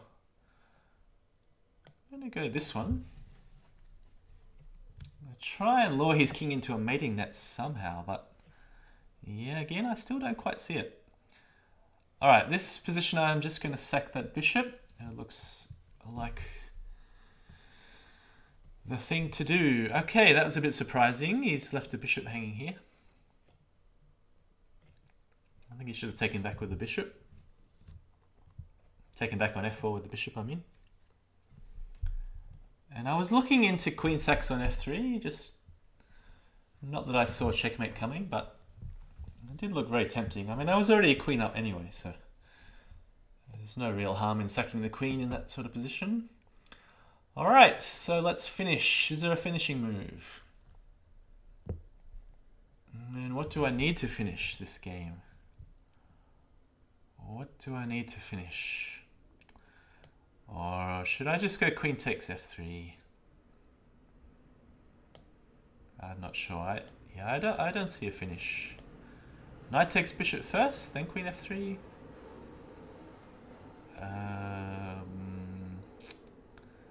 Hard to know what's the most accurate move. Knight takes first. I'm going to go queen takes f3. Maybe knight takes later on. Hey, main sequence. Thanks for joining. Do you play Crazyhouse main sequence? I don't think I've ever seen you play Crazy House, so I got a challenger. W. Kuragain. Wasn't that the guy playing Bullet against one of the GMs earlier? Okay, so now this has got to be the right time to sack the queen, surely. I cannot allow this defense with the bishops to persist. Okay, queen back on d8. To patch up some of the holes on c7 and e7, I guess. Okay, so drop the queen back on d2, maybe. Or is the queen more useful to keep in hand?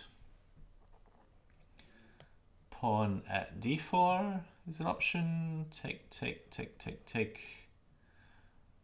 Pawn at d4. Bishop at bishop to d2. Yeah, the idea here is to keep as many off-board pieces as possible because I may need them later on. Yeah, I mean, I'm a queen up, lots of bishops in hand. There's got to be a good attack coming here. All right, I don't believe that black has any attack in this position, even if he sticks a knight here with check. So instead of recapturing, which is the obvious move, because then check might even be more dangerous, I'm just going to go pawn at f6. So intention to set up the threat of knight at h6 checkmate. Okay, let's start dropping all my bishops back on the board. Ah, what's this? Well, that's a forcing move. Let's not think about that one. I don't get it. moonenane, what are you up to here with the queen sack? I fail to see. What's the point? Yeah, you win the queen back eventually, but you're losing a lot of material along the way. My king's still pretty safe on e2, I think. Ah, main sequence played transfer with the Rosen and he smashed us. Okay.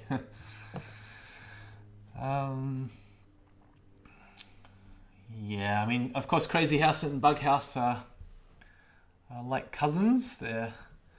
It takes very similar skills. I'm seeing if I can get away with queen h4, pawn at d7, king to d8. I don't want to take because of knight at c5 check. Is that what I want? I can take the rook. I really need a knight in hand for f3, so I could ask Zugzwang, please give me your knights, because I would like to put them back against you. So what's going to happen after queen h4? Pawn at g2 perhaps? Bishop takes.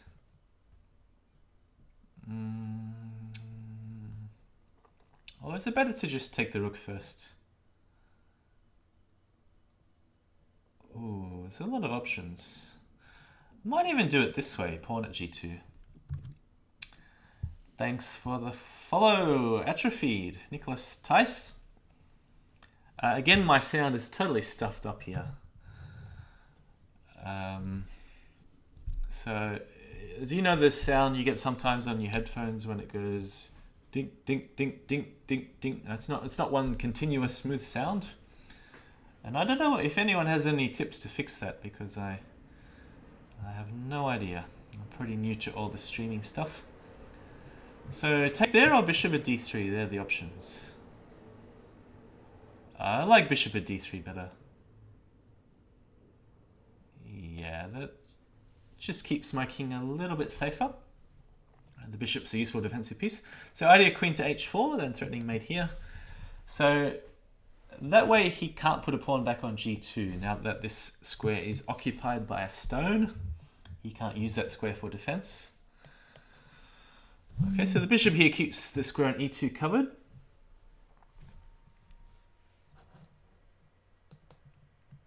Ah, who's this? Followed twice, what? Oh, something, I'm getting a double. Just gonna have to turn the volume down. Now I'm starting to hear myself. Aha. Something's going on with the sound. Ah, Nicholas says you might run into a drop on g4. Drop on g4. Oh, he put a knight on. Oh yeah, he put a knight on e4. But yeah, the point was this one. So maybe I should have taken here. But then I was worried, which piece do I block on d3 with? And there might be some sack, and then opening up c2. And then some knight check, knight check. This line becomes open. That's what I was worried about. There's a lot of arrows now on the board, so I probably should just make a move and get rid of these arrows. Unless there's a one-touch thing you can do. Maybe you can... Ah, no, there we go. So knight at e4. I mean, of course, the idea is to take on c3 and threaten queen drop on d2, but I should be able to cover these squares. Pawn at d2 I don't like because of the sack. Bishop at e1. Does that work? It feels a little bit loose. Maybe I should play queen at d3.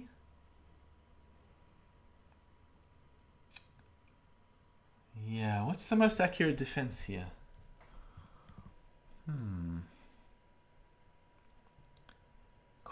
Since he doesn't have a pawn in hand, maybe queen at e1. Uh-oh.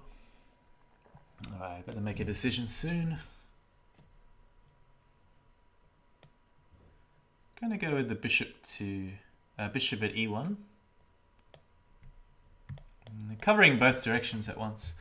Okay, so we got queen at g3. Okay, so firstly, looking at the obvious moves like take, take, queen here, take, pawn takes, rook drop, rook back on g2. So it looks like king takes is forced, but then there's queen drop and mate on h3. So I think that's a forced mate in 5.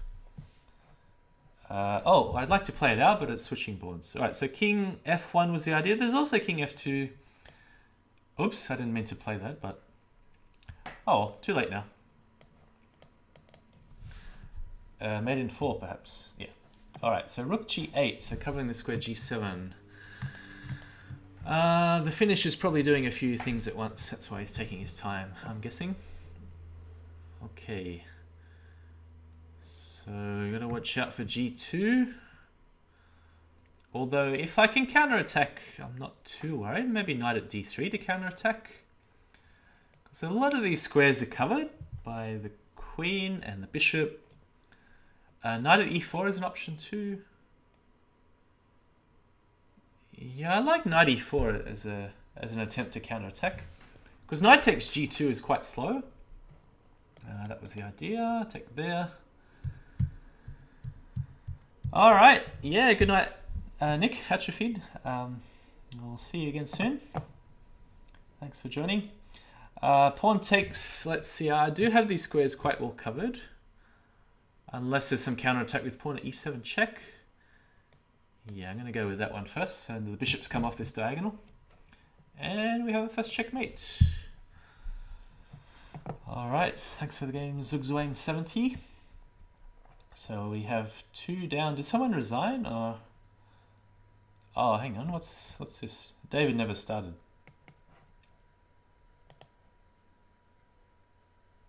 Ah, okay. So why is that an ongoing board? It's not. It seems to be showing as an ongoing board down the bottom. So it's saying 2 wins.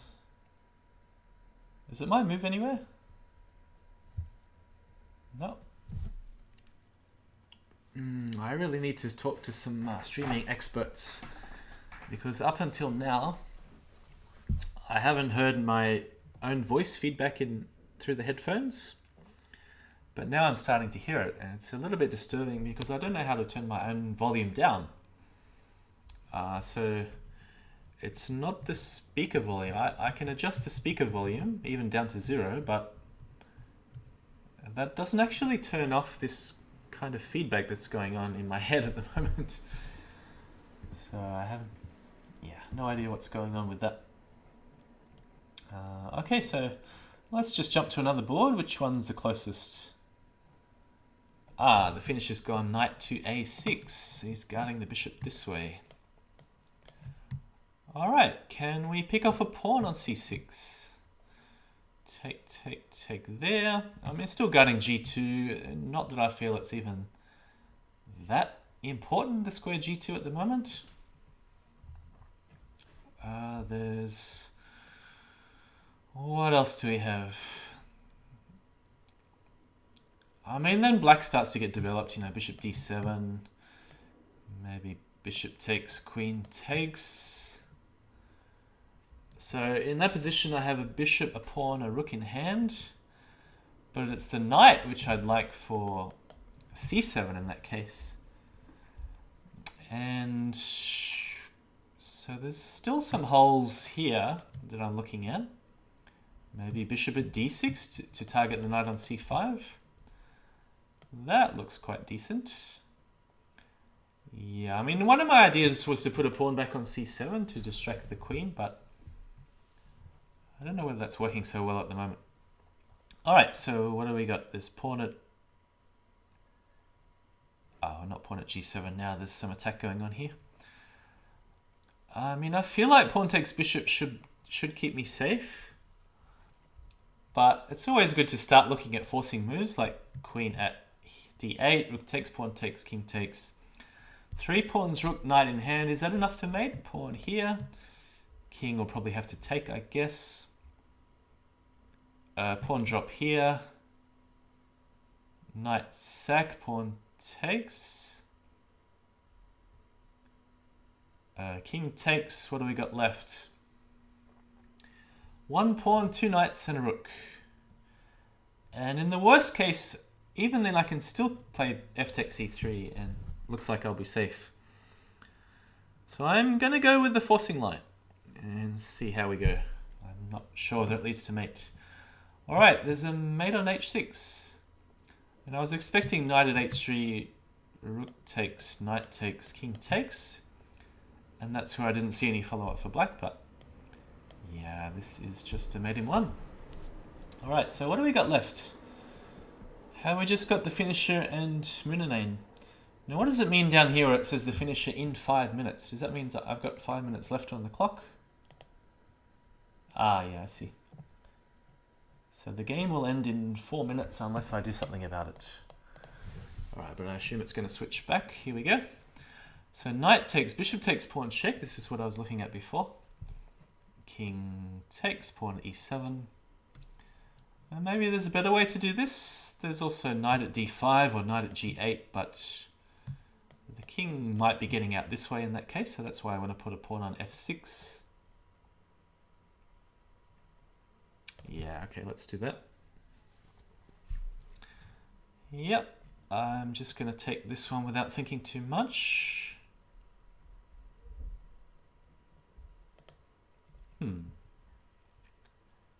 Now I'm wondering...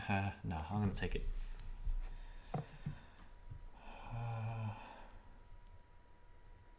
Knight at c4. Okay, so big threat to play bishop g4 check and queen takes mate. We better do something about that. And knight takes b2. The attack is a bit slow. I'm not too concerned about this one. There's so many possible moves here. I could block something on d5. I could put a piece on f3. I could even play king e1, but then there's knight takes bishop. Maybe even put something back on d6. Okay, let's consider the options again.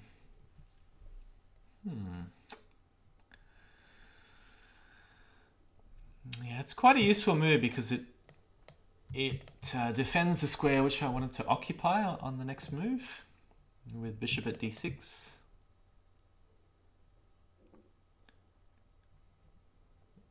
Perhaps something like knight to f3 could be useful. At least it stops the threats, but it blocks the bishop from covering g2. So many options, so many options.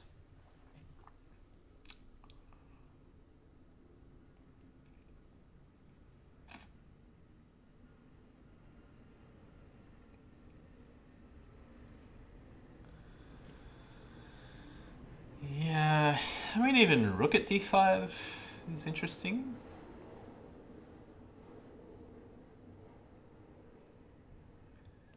I'm just not sure whether I want to block off this diagonal just yet. It would be nice to pick up a knight in hand. Yeah, it's a very good move, knight at c4.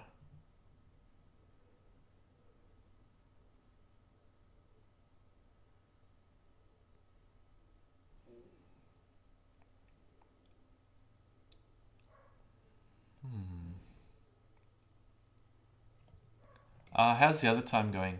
I better check this one. 3 minutes? I don't have a pawn in hand. I see. I must have miscounted with the pawns. Could have sworn I had another pawn in hand. So, uh-oh, he's got 2 queens. This is a problem.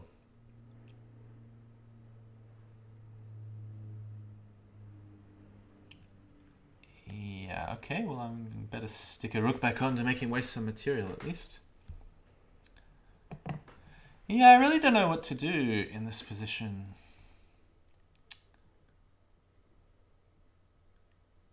I'm going to stick a pawn on just as bait, so hoping he'll come backwards instead of forwards. That's the idea. So 2.5 minutes here. What do we got on the other board? Knight back is what I was hoping for. Too many windows open. Okay, so now with 2 queens in hand, this move is very dangerous because there's some drops on f2 and d2. That just looks like too much. Any other dangers right now? Can I even play king takes e3? Looks terribly risky, but then there's pawn drop out here.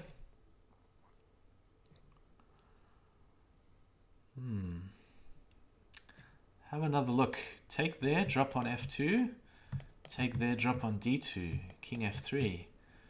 Queen takes bishop. King takes knight. We're going all around the mulberry bush here. Maybe this way. And the other sequence is also possible. So the king is going to end up running around in a circle. Alright, I'm going to take a risk and do it. Other board must be running low. No, 2 minutes.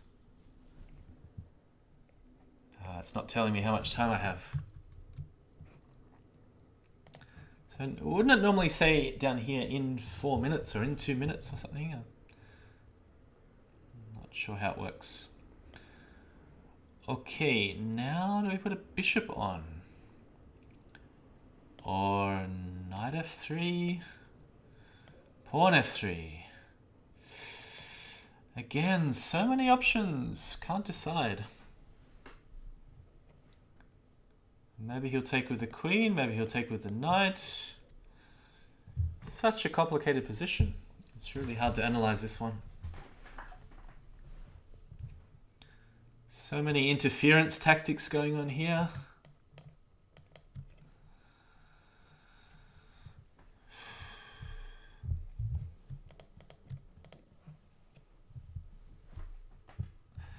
Alright, so I don't have any squares on the back row just yet. And if I go here, he could just pick that off. Although at least he's not threatening mate. Could I even trade queens this way? I'm going to do this one.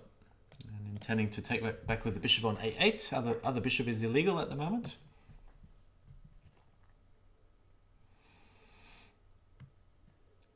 Yeah, I didn't really consider my other options too well here, but I just felt like the right thing to do. Well, at least it stops mate in 1. That's always a good thing. How's the other board going? Has he made a move? He's calculating all the queen sacks, I guess.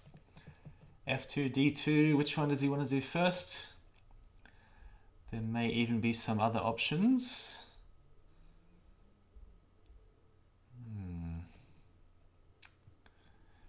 Maybe the computer would call mate in 6 or something, but I don't know. It's too tough to work out for me.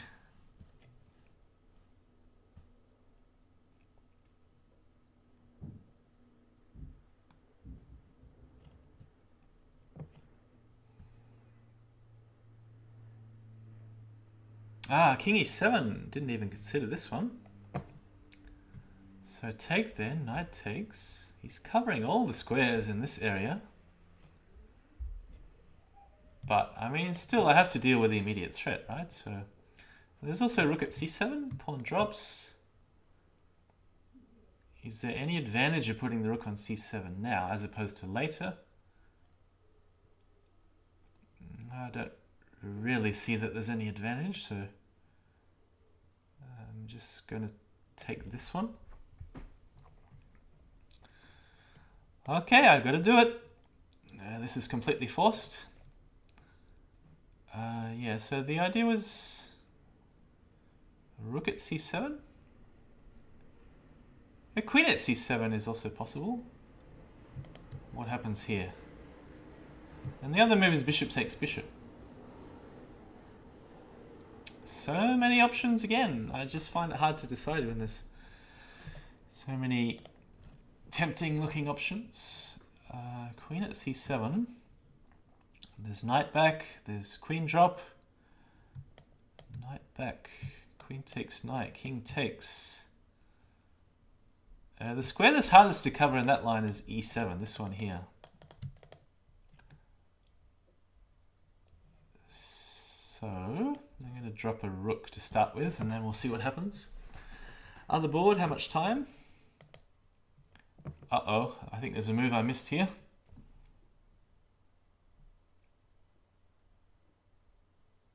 Or am I surviving?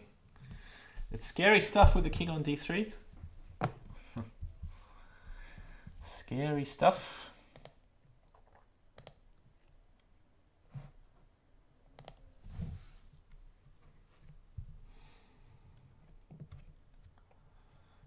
But yeah, of course, black also has to be careful. He's got a lot of time to work it out. Let's see how the other board is going. Yeah, queen at d7. So it's an attempt to just hold on to all these squares around the king. So rook takes, bishop takes, I would guess. And there's no easy way in. Rook takes, picking up a piece is also possible. What happens there? Maybe rook takes rook, bishop takes, queen takes, bishop back. Yeah, I can't see anything wrong with this one. Knight at d5 to follow, if I have the chance.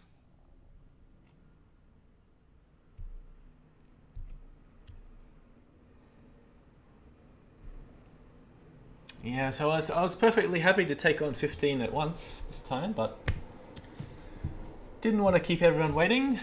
Finisher, clock. Your time's running low, 3 seconds. Pawn e6, all right, I was expecting something like that. Should I trade here? I mean, the bishop's always covering g2 in case I need it anyway.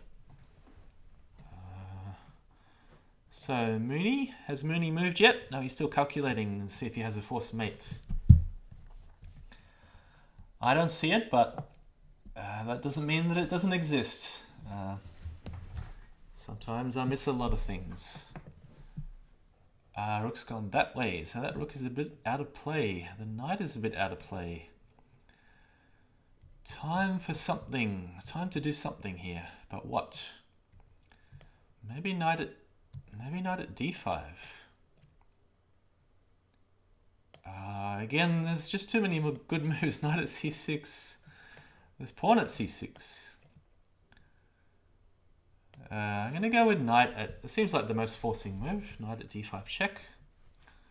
Knight at c6 surely can't have been bad. And then there's squares here to use if the king runs away. Okay, again, no use thinking when you've only got one legal move. He's making it easy for me. No, I mean, he might have a forced mate that I missed. I'm not quite sure.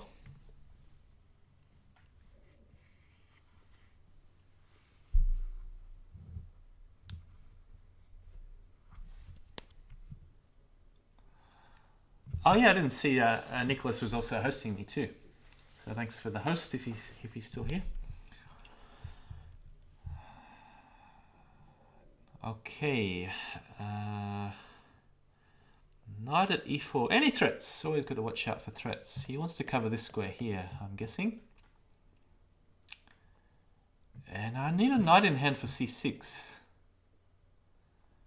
So this move I'm not too concerned about.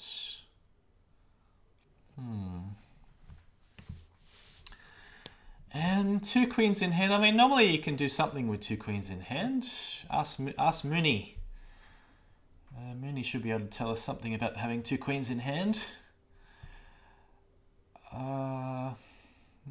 It's tough to know exactly what to do here. Drop the bishop back. Rook c7 is the other move. Bishop at c7. Queen at c7. How about queen at c7? Well, my time must be running low on the other board. What is it? No, still thinking. It would be nice to show the clock time on the other board, but I have to switch to the window. So I have 2 minutes, and I better stick to this board here. Okay, what do we got? Bishop at b6. All right, very stubborn defense. But it looks like I'm going to have to sack a queen. I'm sorry, I'm going to have to do it. But what's the best way to do it? That's the only question. Because I could also move the bishop. Queen drop here. No, it's not enough. I mean, even bishop here doesn't work because the knight covers f7. Bishop at d8 check. What does that do? Take there. Take there. Bishop takes. I'm not seeing it. There must be a force mate here. I'm just... These knights and the rooks just seem to guard barely enough squares for black to survive. Check the other board. So moonenane has 3 minutes. I have 2. So knight at c6 was the idea. Okay, so where is the finish? Do I have a finish? I don't have f5. Rook takes d5. Rook c6. Queen at c6. There's too many moves. Too many moves. How do I decide if there's too many moves? Knight at b7. Oh, come on.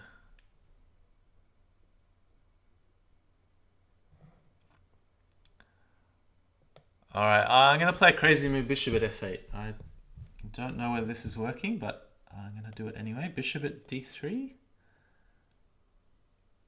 Maybe he wants to make me waste a bishop somehow. Should I go bishop 2? It looks too loose. Maybe knight, because I really want to keep a bishop in hand, so I'm going to go knight at d3. Okay, other board. Finisher, he's taken with the rook. Now, what was I planning? Now I have to remember. Checkmate. I was planning a checkmate. I was brewing up a checkmate, but I still struggling to see the idea. I'm going to go this way. So I just didn't want his king running back to f8. That was the point of bishop at f8. It was just an idea. I have no idea if it was any good or not. Ah, I see the point. I may have to take back with the bishop unless I got king f4. Yeah, king f4 I think is the move here. I don't see any more checks. Right, 20 seconds. Knight at c6. And there we go, checkmate. Now, did that work? I'm sure Vempeli will tell me if he's watching. If I had a faster mate, whether bishop f8 was good, whether it was working, I have no idea. It's just first move that came to my head.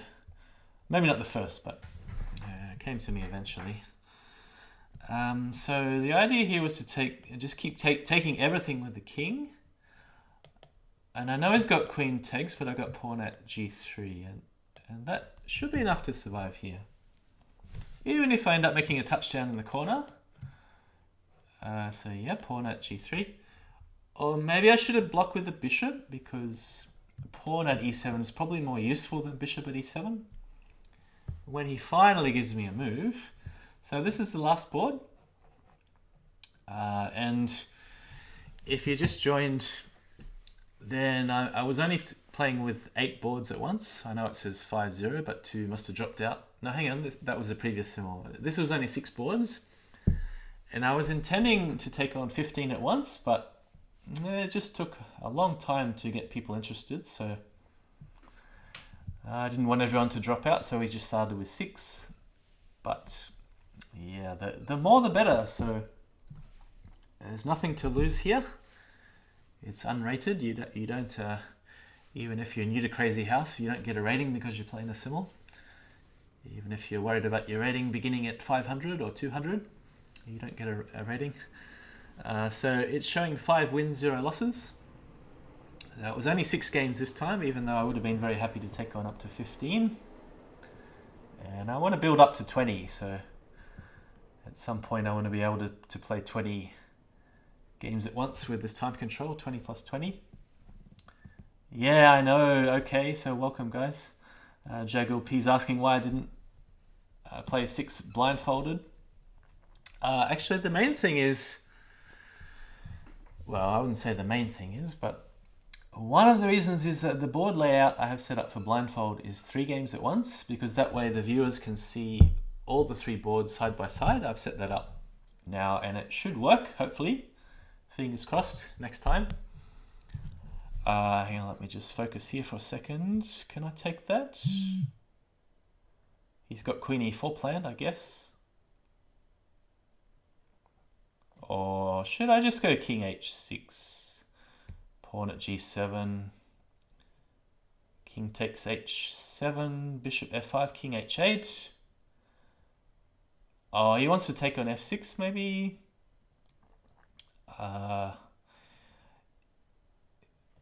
Okay, let me think for a second. I mean, I think any move here is good except for King F4, but trying to be accurate here. Now, he might try and stop my attack with bishop takes F6, possibly. But even after pawn takes, it's going to be hard for him to get rid of this pawn. So I think I can. Oh, hang on, this Queen H3. So I should run this way, even though Queen H3. Yeah, it looks a bit too risky. All right, I'm going to go this way. Head for the corner. So build a new home in the corner. Super Biam asks, are you going to do another Simul? Yeah, we'll see. I mean, if it's as long as there's enough interest. If there's enough interest and we have some more challenges, then I'll do another Simul. Should I take in an expression of interest? Yeah, so Queen H3 Legion's Destroyer was saying was the idea. And maybe there was mate with Queen G4 and something. Maybe you want to pick off the rook somehow. A draw? No, I don't want to draw. I want to take everything and checkmate.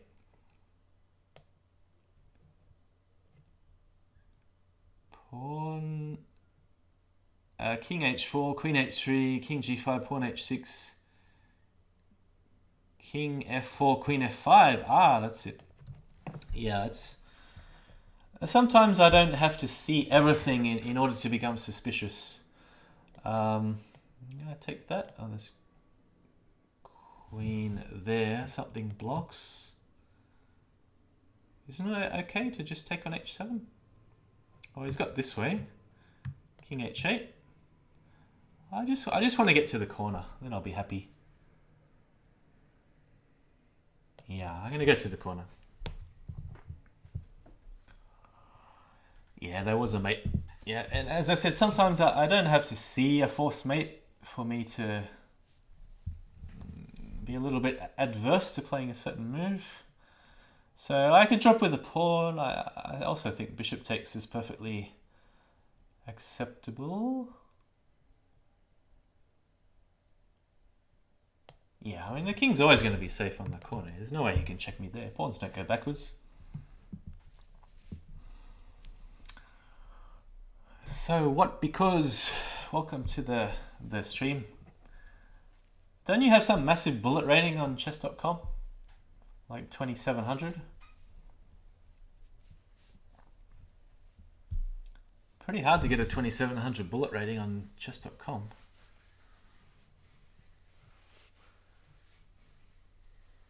Hydrosit asking if I miss mate. Actually, I was expecting before the queen sack on... Which way did you do it? D2? Did you go to D2 first? And then queen at F2. I thought you might throw in some tricky move like pawn at F3 check to try and block off the future retreat square when the king goes around the pawn on E3. So I don't know whether that would have worked, but it would have certainly made me more worried than this line here. Alright, so he's got rid of the pawn, stopping... I mean, I can still play anyway. Right. Pawn at E7, there's bishop at E7. Which piece do I want to keep?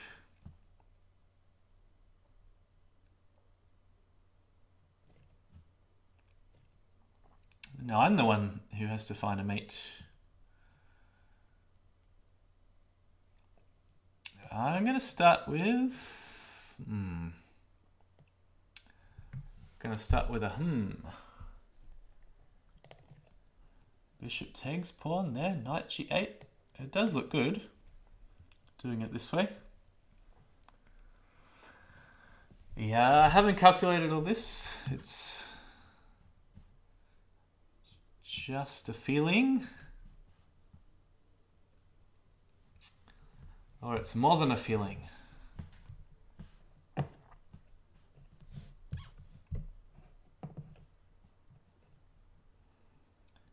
Okay, so he's taken probably the right way. What was I intending here? Well, I don't have any checks except this one. I've got to do it. Is he going to drop the rook? Shall I take it? I mean, there's also knight at G7 now. Knight at G7, king here. Is there any point doing bishop at C5, or should I save the bishop for somewhere else?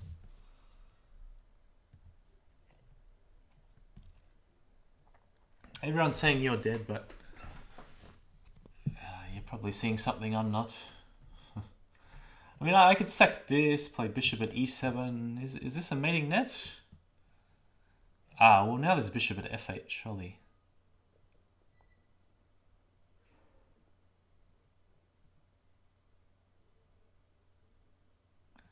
Bishop F8, king D8, bishop D6, bishop D6. Something blocks. Pawn at E7, king C8 takes rook. Is that it? If blocks with the bishop, and then I'm not seeing it. I'm going to start with this move.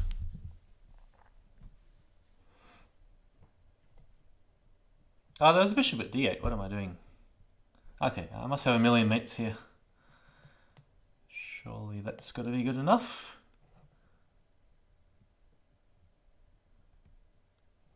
Yeah, so there's knight here next.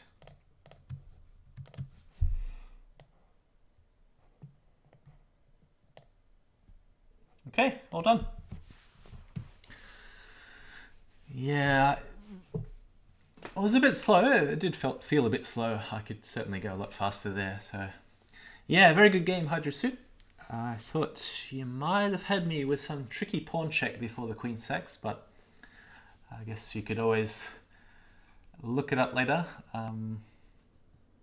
Maybe pawn at D3 or pawn at F3 or some tricky sequence of checks, because I was only looking initially at the obvious queen drops on D2 and F2, but maybe there was some really sneaky way to go about it.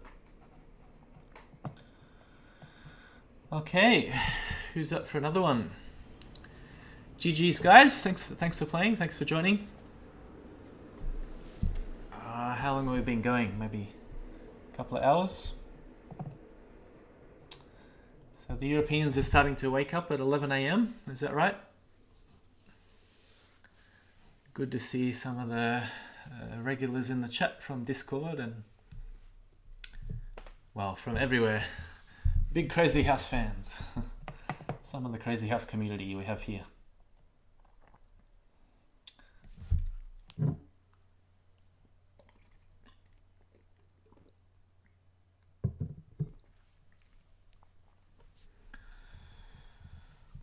Alright, someone was asking if I'll do another one.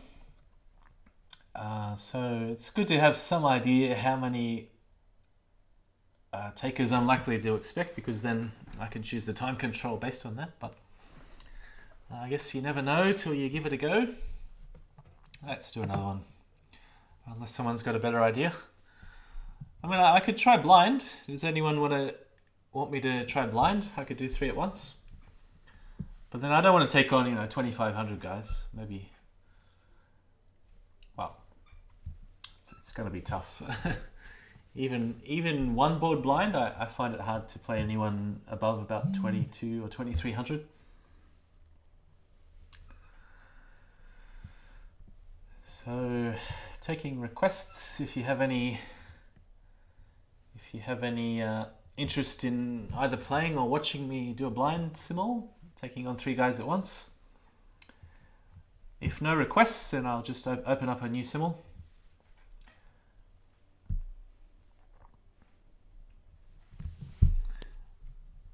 I can play if it's a normal one, says Mixu. That's TheFinnisher. Someone's challenging me. No, that's not the way it works. It's the Super Biome. If you're watching, what you're challenging me to is just a one-on-one game, but I was playing 6 people at once, so it's a simul. I'm going to load up another one.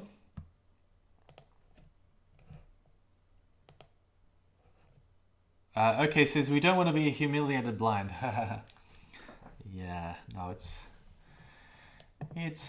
I do it for many reasons. Well, firstly, obviously, there's not many streamers who do blindfold chess or blindfold Crazyhouse. So it hasn't been done much before. I'm going to try and slowly build up the number of boards that I can handle. I tried 2 at once, but the main problem was that the layout wasn't set up properly. So I had to keep switching windows, but now hopefully it's working, and the boards will refresh, and I don't have to keep switching between the windows. But I just want to do one more normal simul because it looks like a few people were asking about that. Okay. What because says we have played OTB. Yeah, okay. That doesn't give me much of a hint. I've played thousands of guys OTB. Was it this year? This year OTB? Last month? At the Oz Champs? At the Double Cup?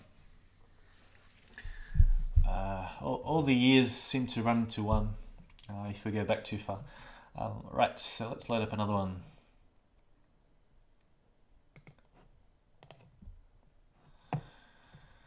Now I can't change the time, it seems, after... Oh, Vira's... Some blindfold game? Yeah, it's not set up for blindfold at the moment, so... I want to do one more normal simul, and then maybe I can switch the settings. And I don't think you can do that mid-stream. Oh, I haven't ever seen anyone do it mid-stream, anyway. Durbell many years ago. Strange Benoni. Are you from WA? What, because? Did I win?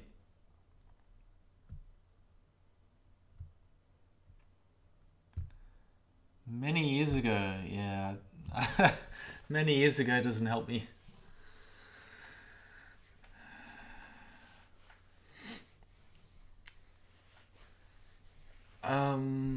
Alright, so let's host a new simul. Now, I have to decide now whether I'm expecting a few or a lot. I'm going to go just 10 plus, at least with 10 plus 10.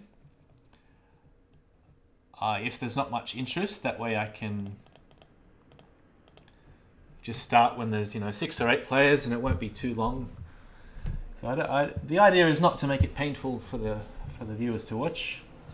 Should be at a reasonable time control where we aren't just waiting around too long. So welcome guys, we've got OK and Super Biam. And if you are new to Lichess or you just joined, then you can see the symbol on the front page. I'll just jump to it now where you can see. And there's normally 2 ways you can get to anything. One is if you scroll down and you'll see the top symbol here is the uranium symbol, and you just click on that to join. And the other way is to go play and then simultaneous exhibitions on the top left. Not WA 2012. Yes, you did. I destroyed what because 01's norm chances. Yeah, I actually took a few years off playing in the Double Cup about 2013. I think I didn't play for 3 or 4 years. So that's going back a bit far. Yeah, hard to remember. All right, who we got? Oh, we got mastertan. He's finished his dinner. Ooh, we got some tough guys here. Oh yeah, thanks Mixu. He's put the link in the Twitch chat. Nah, not standard chess on Lichess. I mean, on other websites, maybe I play a little bit of standard chess, but here it's just Crazyhouse and Bughouse if they implement it eventually. Yeah, but then the big problem with Bughouse is that Aussie lag to France is so bad where the Lichess server is held. It's something like half a second for me, and maybe even slower if I'm streaming. So I reckon an acceptable lag time in Bughouse would be maybe 150 milliseconds per move. And that's if you get your time back. If it's up to 300 milliseconds, it can kind of destroy the game because you end up lagging, 10 or 15 seconds every game. And that does make a big difference in the critical moments when one board is waiting for pieces from the other one. So normally in Bughouse, if one side is diagonally ahead on the clock compared to their opponent, then it should be vice versa on the other board. But sometimes with lag, then it works the other way. So it tends to help the person who's sacking more pieces and then sitting and waiting for a feed from the partner.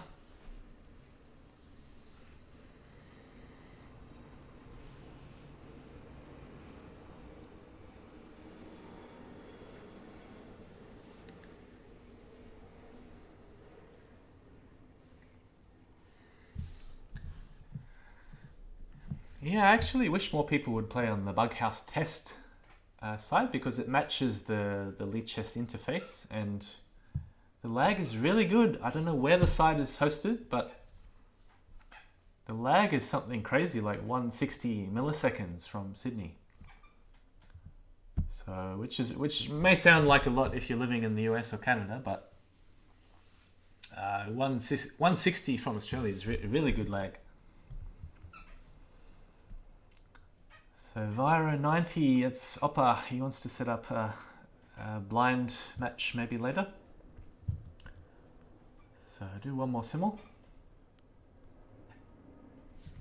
Just before we start, might be a good time now to take a bathroom break. So I will be starting the simul shortly in a couple of minutes, but yeah, this gives an opportunity in case you want to join, in case you're still undecided. So I'll just be back in a couple of minutes and then hopefully we'll have some more candidates.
Cube says he could use the time better by prepping.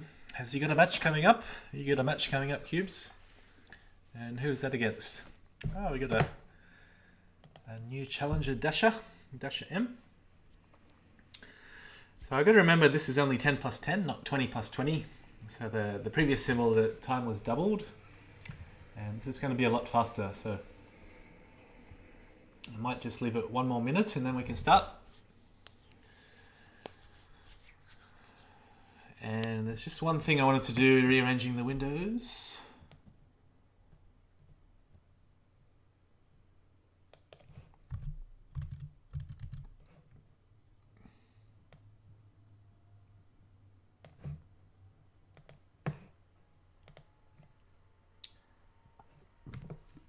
Yeah, so I've just put one corner of the OBS up the top, so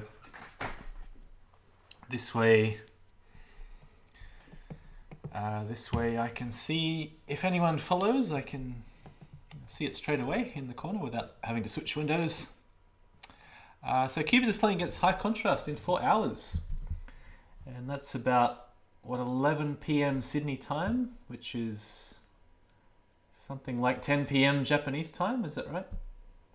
I don't know. Not quite sure how far they are behind, but it's only 1 or 2 hours Japanese time behind Sydney time, Eastern Australia. Alright, before too many people start dropping out, let's get started. Last chance, we'll give a 20-second countdown. Then we're going to start the symbol. So only 6 boards, but it's a pretty decent number for 10 plus 10. Because the clock time just keeps ticking down on all the boards, even if there's a bit of a delay or a bit of lag because of the stream. The clock times are not going to wait for me, so they're just ticking down. Yeah, I said before, if you multiply the number of moves by the number of times the number of players, the number of moves, the number of what else do I need to multiply by? Number of seconds wasted in the lag, then it actually adds up to quite a lot for me. Okay, let's go. Someone's saying TheFinnisher played a line that High Contrast plays. So that was a Scandinavian with a knight f6 and then bishop b5 check, c6 take, bishop e2 and e5. Okay, 3, 2, 1, let's get started. No late entries. Yeah, I don't think you can late join a symbol anyway. Let's go. Good luck, everyone. Super by M, 1900. E4, E5. So, again, these colors are randomized. So, there is...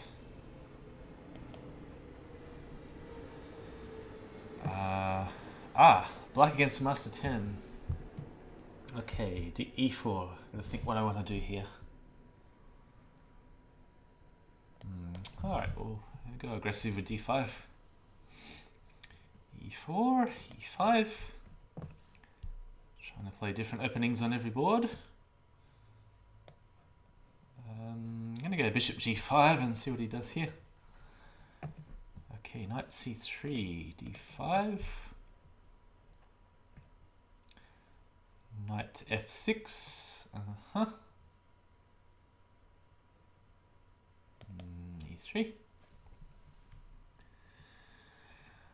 Alright. So black against mastertan, the game could turn out something similar to that line Vempali was talking about. With the pawn sack. With bishop b5 check. Okay, knight c6. Bishop c4. Yeah, this one here with a check. What's this? Bishop f4. So the bishop does want to be outside the pawn chain. The question is he going to wait for me to put it on g4, then hit me with f3? I suppose he does, so I'm going to put it on f5 instead. Alright. I like to castle as early as possible, so there's no possible sacks on f2 you've even got to consider. Okay, so I'm going to go bishop e7. Pretty safe opening. Well, as safe as you can get with black. Legion Destroyer. I didn't see him before. Okay, I'm going to see what he does against d5. Maybe try something different. Different variation. Alright, e6. Yeah, I was expecting knight e4. Because I'd play the same way if I was black. I don't know whether knight f3 is a move here. I'd probably just answer bishop g4. h4 looks a little bit too loose for my liking. Well, it may be playable. h4, h6, bishop back. And there's also sax on f2 to watch for. I'm going to give it a go. It's only for fun anyway. The results don't matter. Take there. Bishop c4. Alright, I'll do the c5 line. Or should I play bishop pawn at d5 first? I'm not quite sure. It's either e5 or pawn at d5. Okay, knight takes. I think JKL has been exchanging knights. There's also knight e5. There's also knight f6. Queen d6. Yeah, I was having a look at this. Just trying to pressure these dark squares here before. And there's also queen b4 check, of course. Okay, what's a safe move here? I'd like to play a safe move. c3? I do really have to deal with this threat. It's quite a serious threat. Knight d2 I don't like because of queen b4 anyway. Yeah, I think c3 is the move here. If he wants to take on f2, okay, I'll let him do that. Alright, so take there or bishop back? I'm going to go bishop back. Nice and solid. Knight f3. Now, I suppose the move is bishop c5. Could also be pawn at d5. But I think black has to be very careful not to be seriously worse in this opening. Already a pawn down, of course. So bishop c5, bishop takes check, knight takes check. Maybe possible, and then I mean, pawn at d5 looks a bit safer. Right, I'll do it that way. Castle d3, pretty much the main line here with Super Biome. Okay, what do we got? Knight f3, bishop b4. h6, yep. I mean, I've been doing this quite often, sacking on h6, dropping the pawn back on g6. Okay, so it's either e4 or bishop d6. Probably e4. Take there, drop the pawn back. You know, really got to watch my time here. I'm going to go queen takes. Sometimes like to throw in this move, even though it's not very good. At least it's unusual. Take there before some knight b5 comes, hitting c7. So it's either knight d7 or it's bishop d6. Not sure. Well, yeah, I gotta guard this too. So maybe queen c7. Trade that one. Trade again on f7. Let's go check. Now put the knight to e4 or drop a new knight on e4. They're my options. And what else is this knight doing? If I put the new knight on e4?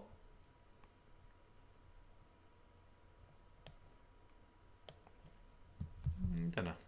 Maybe I'll keep the knight in hand. Alright, I haven't seen anyone take with the king. This is unusual. I normally like to drop a pawn here just to exchange everything off on the king side. Take back with the knight, open the queen. But here there's some other options. Pawn at f5, pawn at d5. hard to say which one is best. I'm going to go with pawn at d5. Although I think there was a number of options there. Queen c7. So the idea of this is just to make sure the weaknesses are covered, and a6 is useful when there's a queen exchange to stop a pawn at a6 appearing on the board. Alright, he's keeping a very good grip over e5.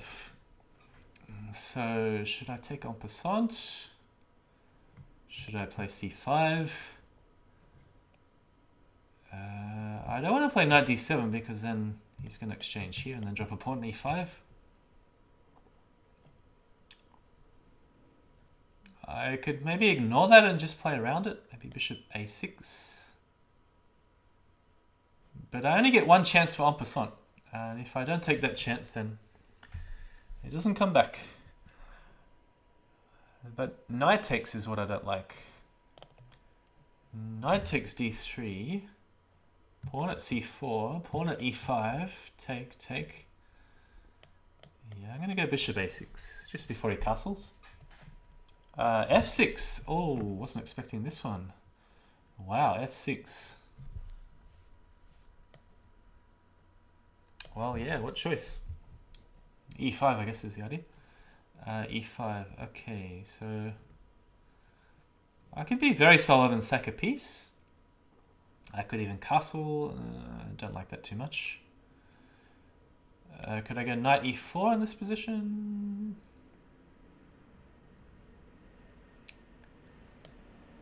Yeah, I mean, I think d5, sacking the piece and taking back with the bishop was also okay. Now, I don't like the way this opening is gone.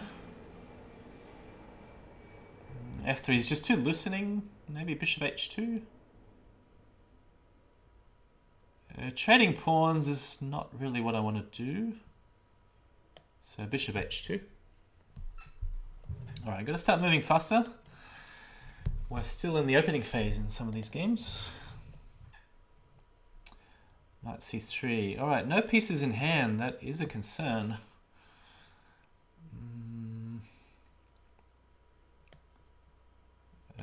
Probably just castle first. Maybe knight d7 next. 25. Okay, let's go here. Take that back. Check there. Right. Any way to save the knight? Any tricky way? No, I'm not seeing it. So, what do we got? Options. I already don't like this position very much. I guess just drop a pawn, maybe. Put the bishop on d5. Yep, that's the idea. Knight f back to d7. Knight e8's also possible. Will help cover g7 later on. Yeah, I don't know. I just got to start moving faster, I think. Queen e1. Alright, let's not think too much. Queen b6. I'm not predicting any of these moves. And that's a bit of a worry when you're doing a simul, because it's always good to know what's coming next, then you can move a bit faster. Okay, queen h5. He's building up the forces. And what's he going to do next? Some sack here. g6.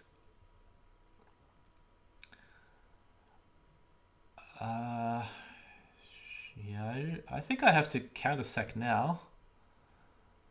Otherwise it's going to be too late. And it might already be too late. Yeah, so bishop here was the idea.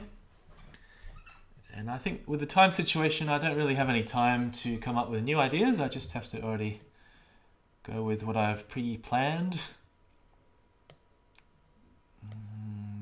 Got to go for the attack when the time is running low. e6 or bishop e6?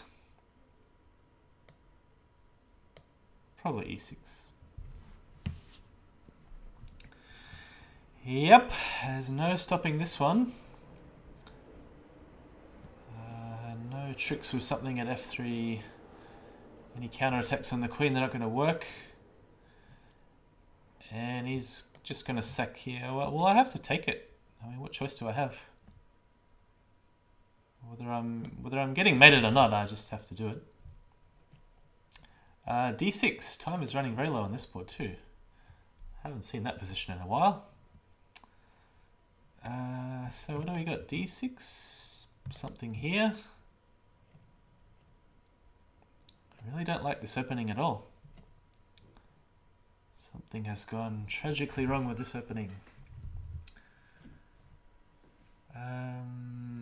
Alright, maybe just take the material, whatever's on offer. Bishop F5. Bishop D3, I guess. Bishop here, we'll take that one. Exchanging pieces there is good for white. Oh, very tricky. Oh, that's too tricky for a simul.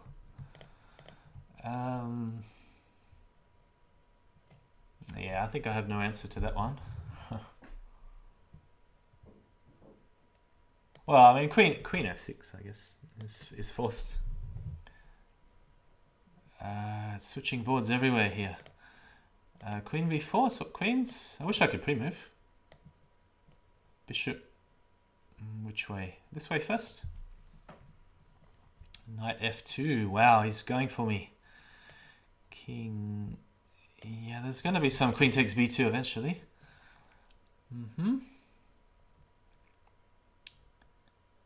Yeah, again, what choice? The target is now H7. So I think Queen G7 is forced. Yeah, I got to do it, even if it drops a rook. F3. Okay. I might just leave that there and play F6 back.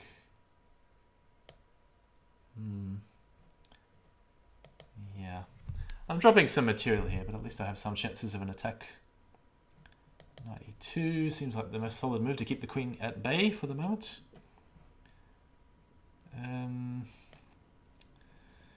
Yeah, I'm not convinced about this move, but can't think of anything else. He wants another pawn in hand, of course. So I have to counterattack the queen, but it's... Yeah, this isn't working. It's going to be too slow. So I'm going to try something else, like bishop, but even though it's not going to work. Take there, take there. I need to be able to pre-move in a simul. Pawn F6 coming. I didn't see that one at all. What? Yeah, okay, so F3 opened up that. Alright. No, I can't take that one because of check here. Maybe I can take it back. Oh, he's going to come back to E1. Yep. This is resignable. I think I should abandon this one now.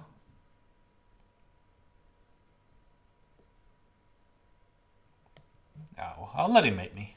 I'll survive 1 or 2 more moves. Bishop at C4. He doesn't want the rook. Probably a good idea. Okay. Don't tell me I have to take that. No. Queen D2. Take there. Bishop E2. Whoa, I don't know about this one. No, I could sack the queen. At least it helps keep me safe. Let's not think too much and take that one.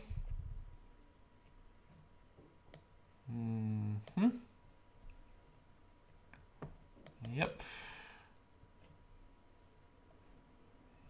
Yeah, let's go back to F3.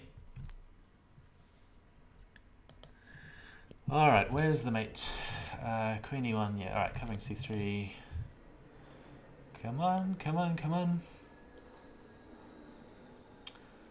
I think I just got to come back. I can't leave the knight there. I'm just down a piece. Pawn at D3. He wants to pick off all my pieces, huh?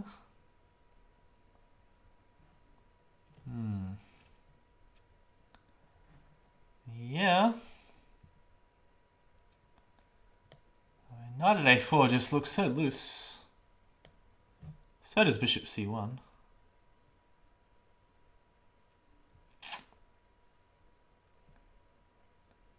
I mean, maybe Bishop at A4. I don't know where this is going. Okay. take that. C3, take that one. Pawn there. Come on, take me to the lowest board. I don't want to see this one. Queen it's no, gotta cover. I gotta cover some squares around here. So yeah, take me to the lowest time. That's what it should always be doing. I need a defensive move like this, I suppose. It's very risky. Knight c5. Okay, do I get a chance to castle finally? He's not giving me a chance.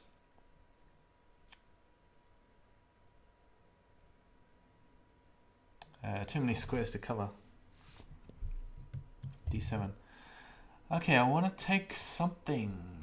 Trade off a few pieces. Knight e2. Maybe put a queen here, although it doesn't seem to do that much. Knight d7.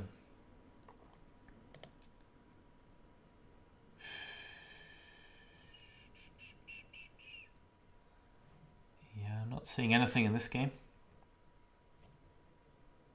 I have to attack something, otherwise I'm just losing too much material. Knight at f5 possibly? I'll take you first then, knight at d5. Yep. So I mean, I got some possible threats, but he's coming in first. Knight at d3 to watch for especially. Take here. Knight at d5. e6, got to try something. And, well, yeah, what choice do I have? But problem is e6 is too weak.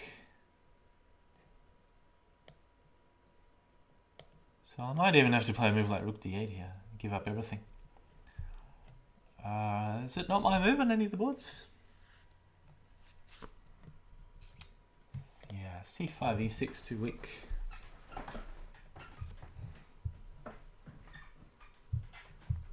So take there. Oh, we do have this cute little move, knight at b7 first, possibly.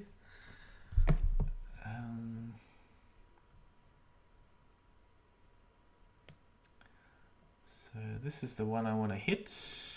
Pawn at h4.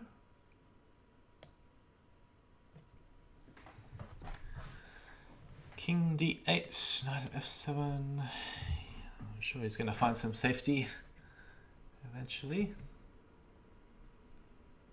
Yeah, because e6 is unprotected. Yeah, I mean, I have to try. It's probably not going to be good enough. Try making 3 knights on the board and see what happens.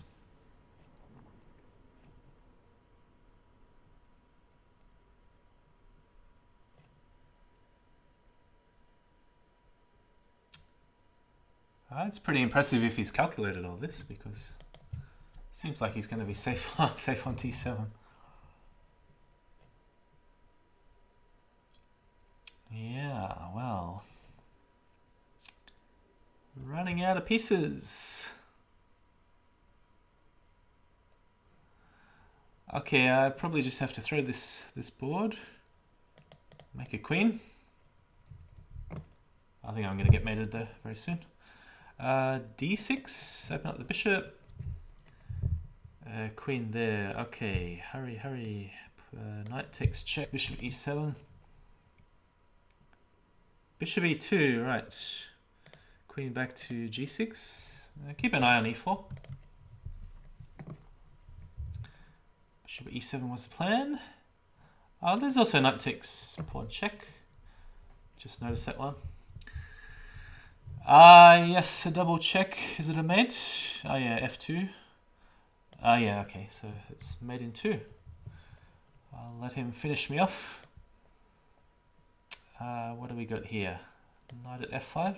Just dropping as many pieces around the king as possible.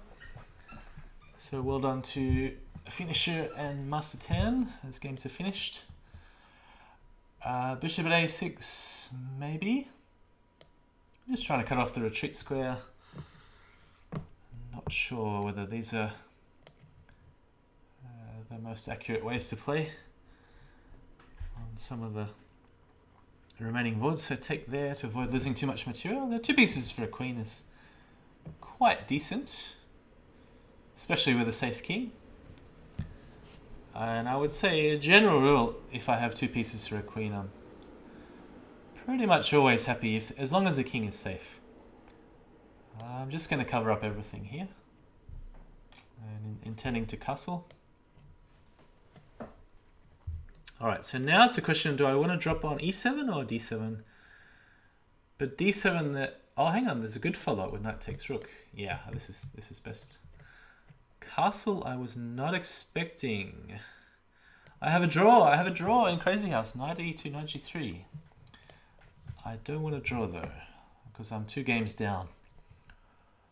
The other option, pawn at e2, that takes a square away from the knight. I need a tricky move here. What about pawn at g3? I like this one. So just trying to open the file by brute force. Knight takes rook.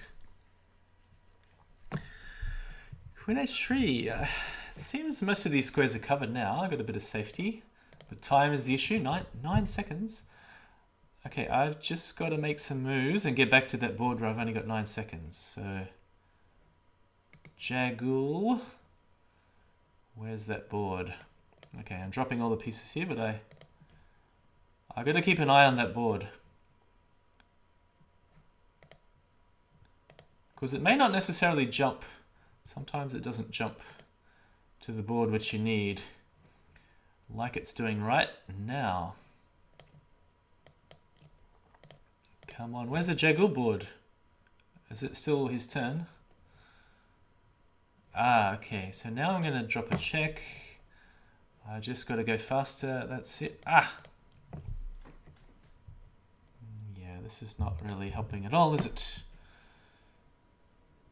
Take the knight, because I want another knight in hand for g3 perhaps. I'm going to take... I don't like any of these captures, but... Okay, 10 seconds. He's going to flag me. 15. Okay, is there a forced mate that I just missed then? Take there, so... No tricky moves? I'll just take the queen if there's no tricky moves. Mate on d7. Yeah, that's what I didn't like. Pawn e7. Alright, well, in this situation, you got to do whatever you can to attack. Come on, 5 seconds on the other board. I don't want this board here. Why isn't it taking me to the other one, which I need? How can I cover everything? I can't. Oh no, there's a check. I missed a check.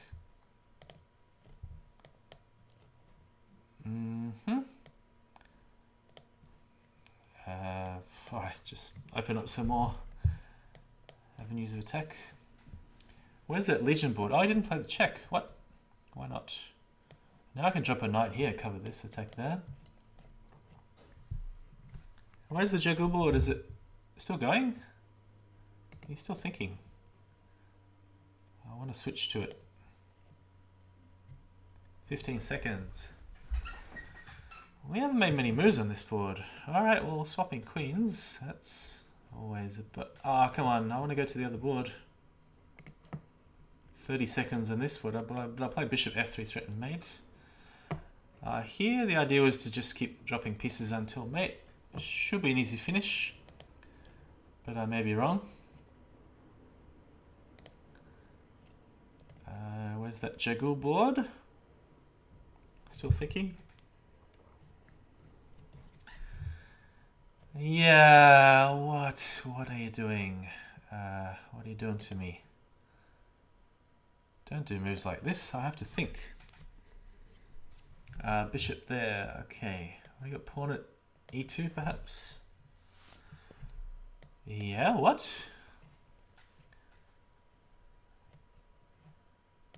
Bishop. Ooh, hang on. Yeah, I think it's safe. If he sacks on f7, that's okay. How do we do this? What's the best way? Where's my time the lowest?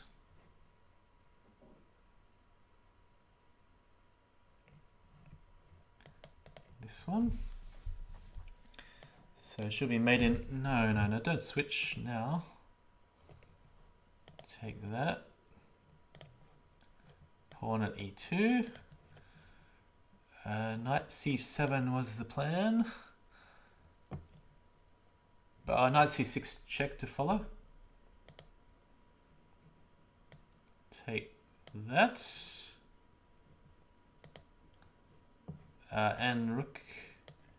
d1, rook f1. That's the idea. Okay, no, go back to the other board. I want to finish that. Knight c6. And... pawn at f6. I want to finish this one at least. At least I get one win. Okay, pawn at f6. So here, no direct threats. What we want is to attack on the back row, but this may not be the best way to do it. Not quite sure. Now I'm going to plug up the H file. And I have sacked way too many pieces here, but OK's been playing way too solid for me for Simul. Bishop at e3, perhaps? Bishop to e3. Probably bishop to e3. I don't see any direct attack on me. So, how's the OK board going?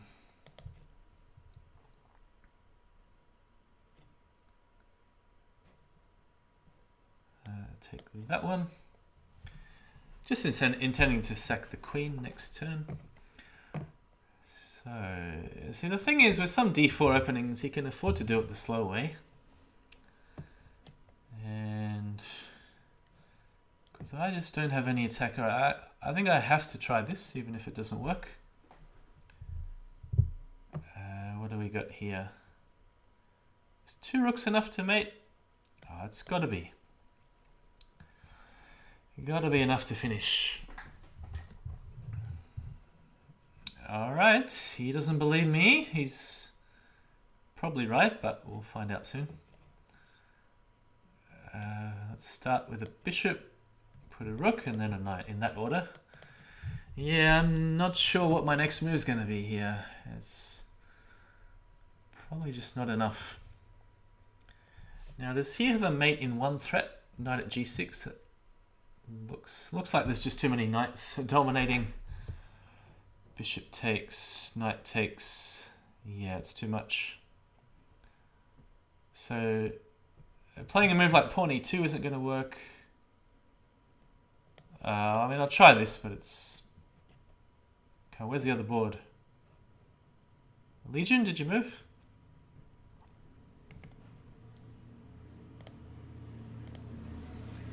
Yeah, alt tab, something like that isn't going to work because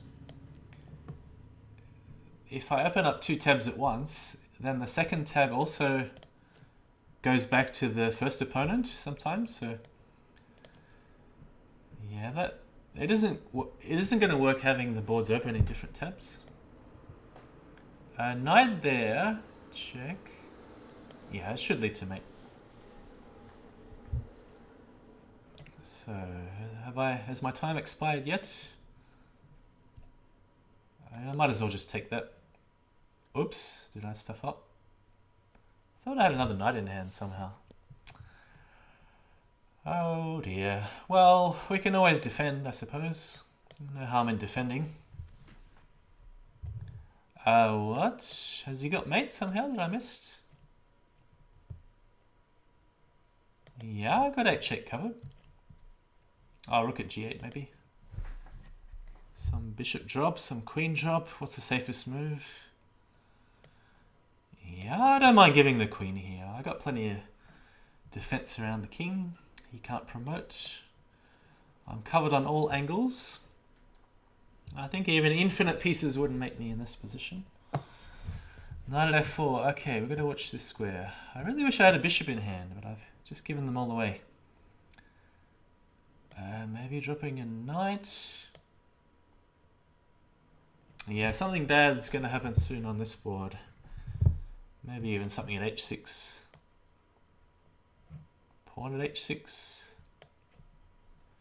Don't know. Come on, other board, other board. Has he made a move? queen at f1. You know, if there's no threat, I'll just keep taking stuff.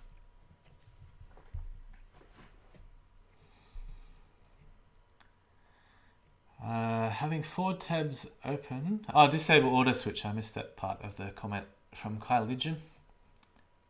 Yeah, I probably should do that when it's getting close, under 5 minutes. Right, so he wants to take on g6, but maybe I can allow him to do that. I think I'm 2 rooks down in this game, which is going to be pretty hard to come back from. Alright, I have to take that. At least I'm not getting mated, but this 4 rook defense, I've never seen that one before. And the 4 rook defense around the king, he's sacking one. He can sack another one if he wants, I don't mind. Maybe he'd prefer to have the knight in hand. Okay, other board. Alright, maybe Legion's just giving it up here. But should be made in a couple of moves. Ah, rook takes g6. I didn't see this one. So I have to cover the square. Unless knight at h3 is anything. Take the check. No, I think I should defend. Maybe just rook at g7.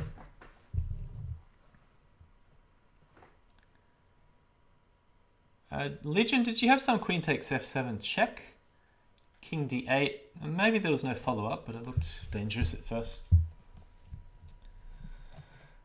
Okay, so no more window switching. But yeah, thanks Kyle, I'll look into that for next time. Alright, so we've got a almost normal position. Oh no, okay, you left this one open. Because I've got a rook in hand now.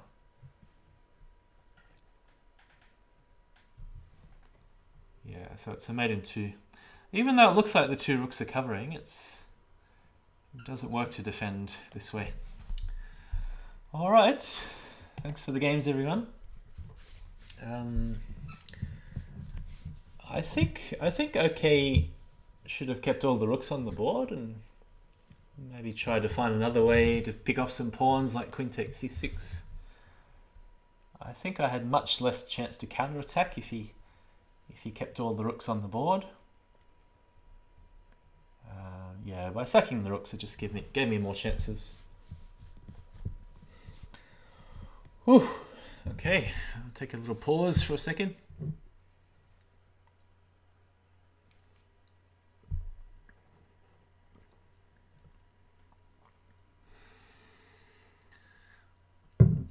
Yeah, well played, Mixo. Did you calculate all that with the 3-knight promotion and that you were safe on d7 in advance? Because I knew I was getting mated, but I mean, obviously I had to just go for the attack. But it almost looked like I had something with a promotion, but no, he just got away.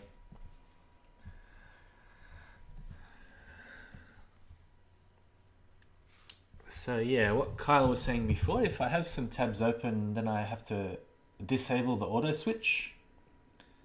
And that way I can feel freely to move around the tabs, and it doesn't always take me to the board where I have the lowest time. Especially if there's three or four people moving at the same time, then yeah, it sometimes gets a bit confused, I think, which board to present first.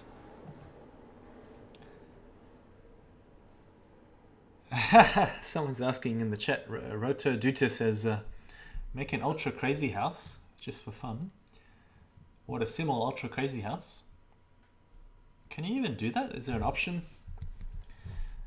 I don't know, but yeah, let's have a go, Oppa. So, what time control do you want to play? I mean, obviously, I'm an old man. I prefer slow, but make a suggestion and we'll negotiate.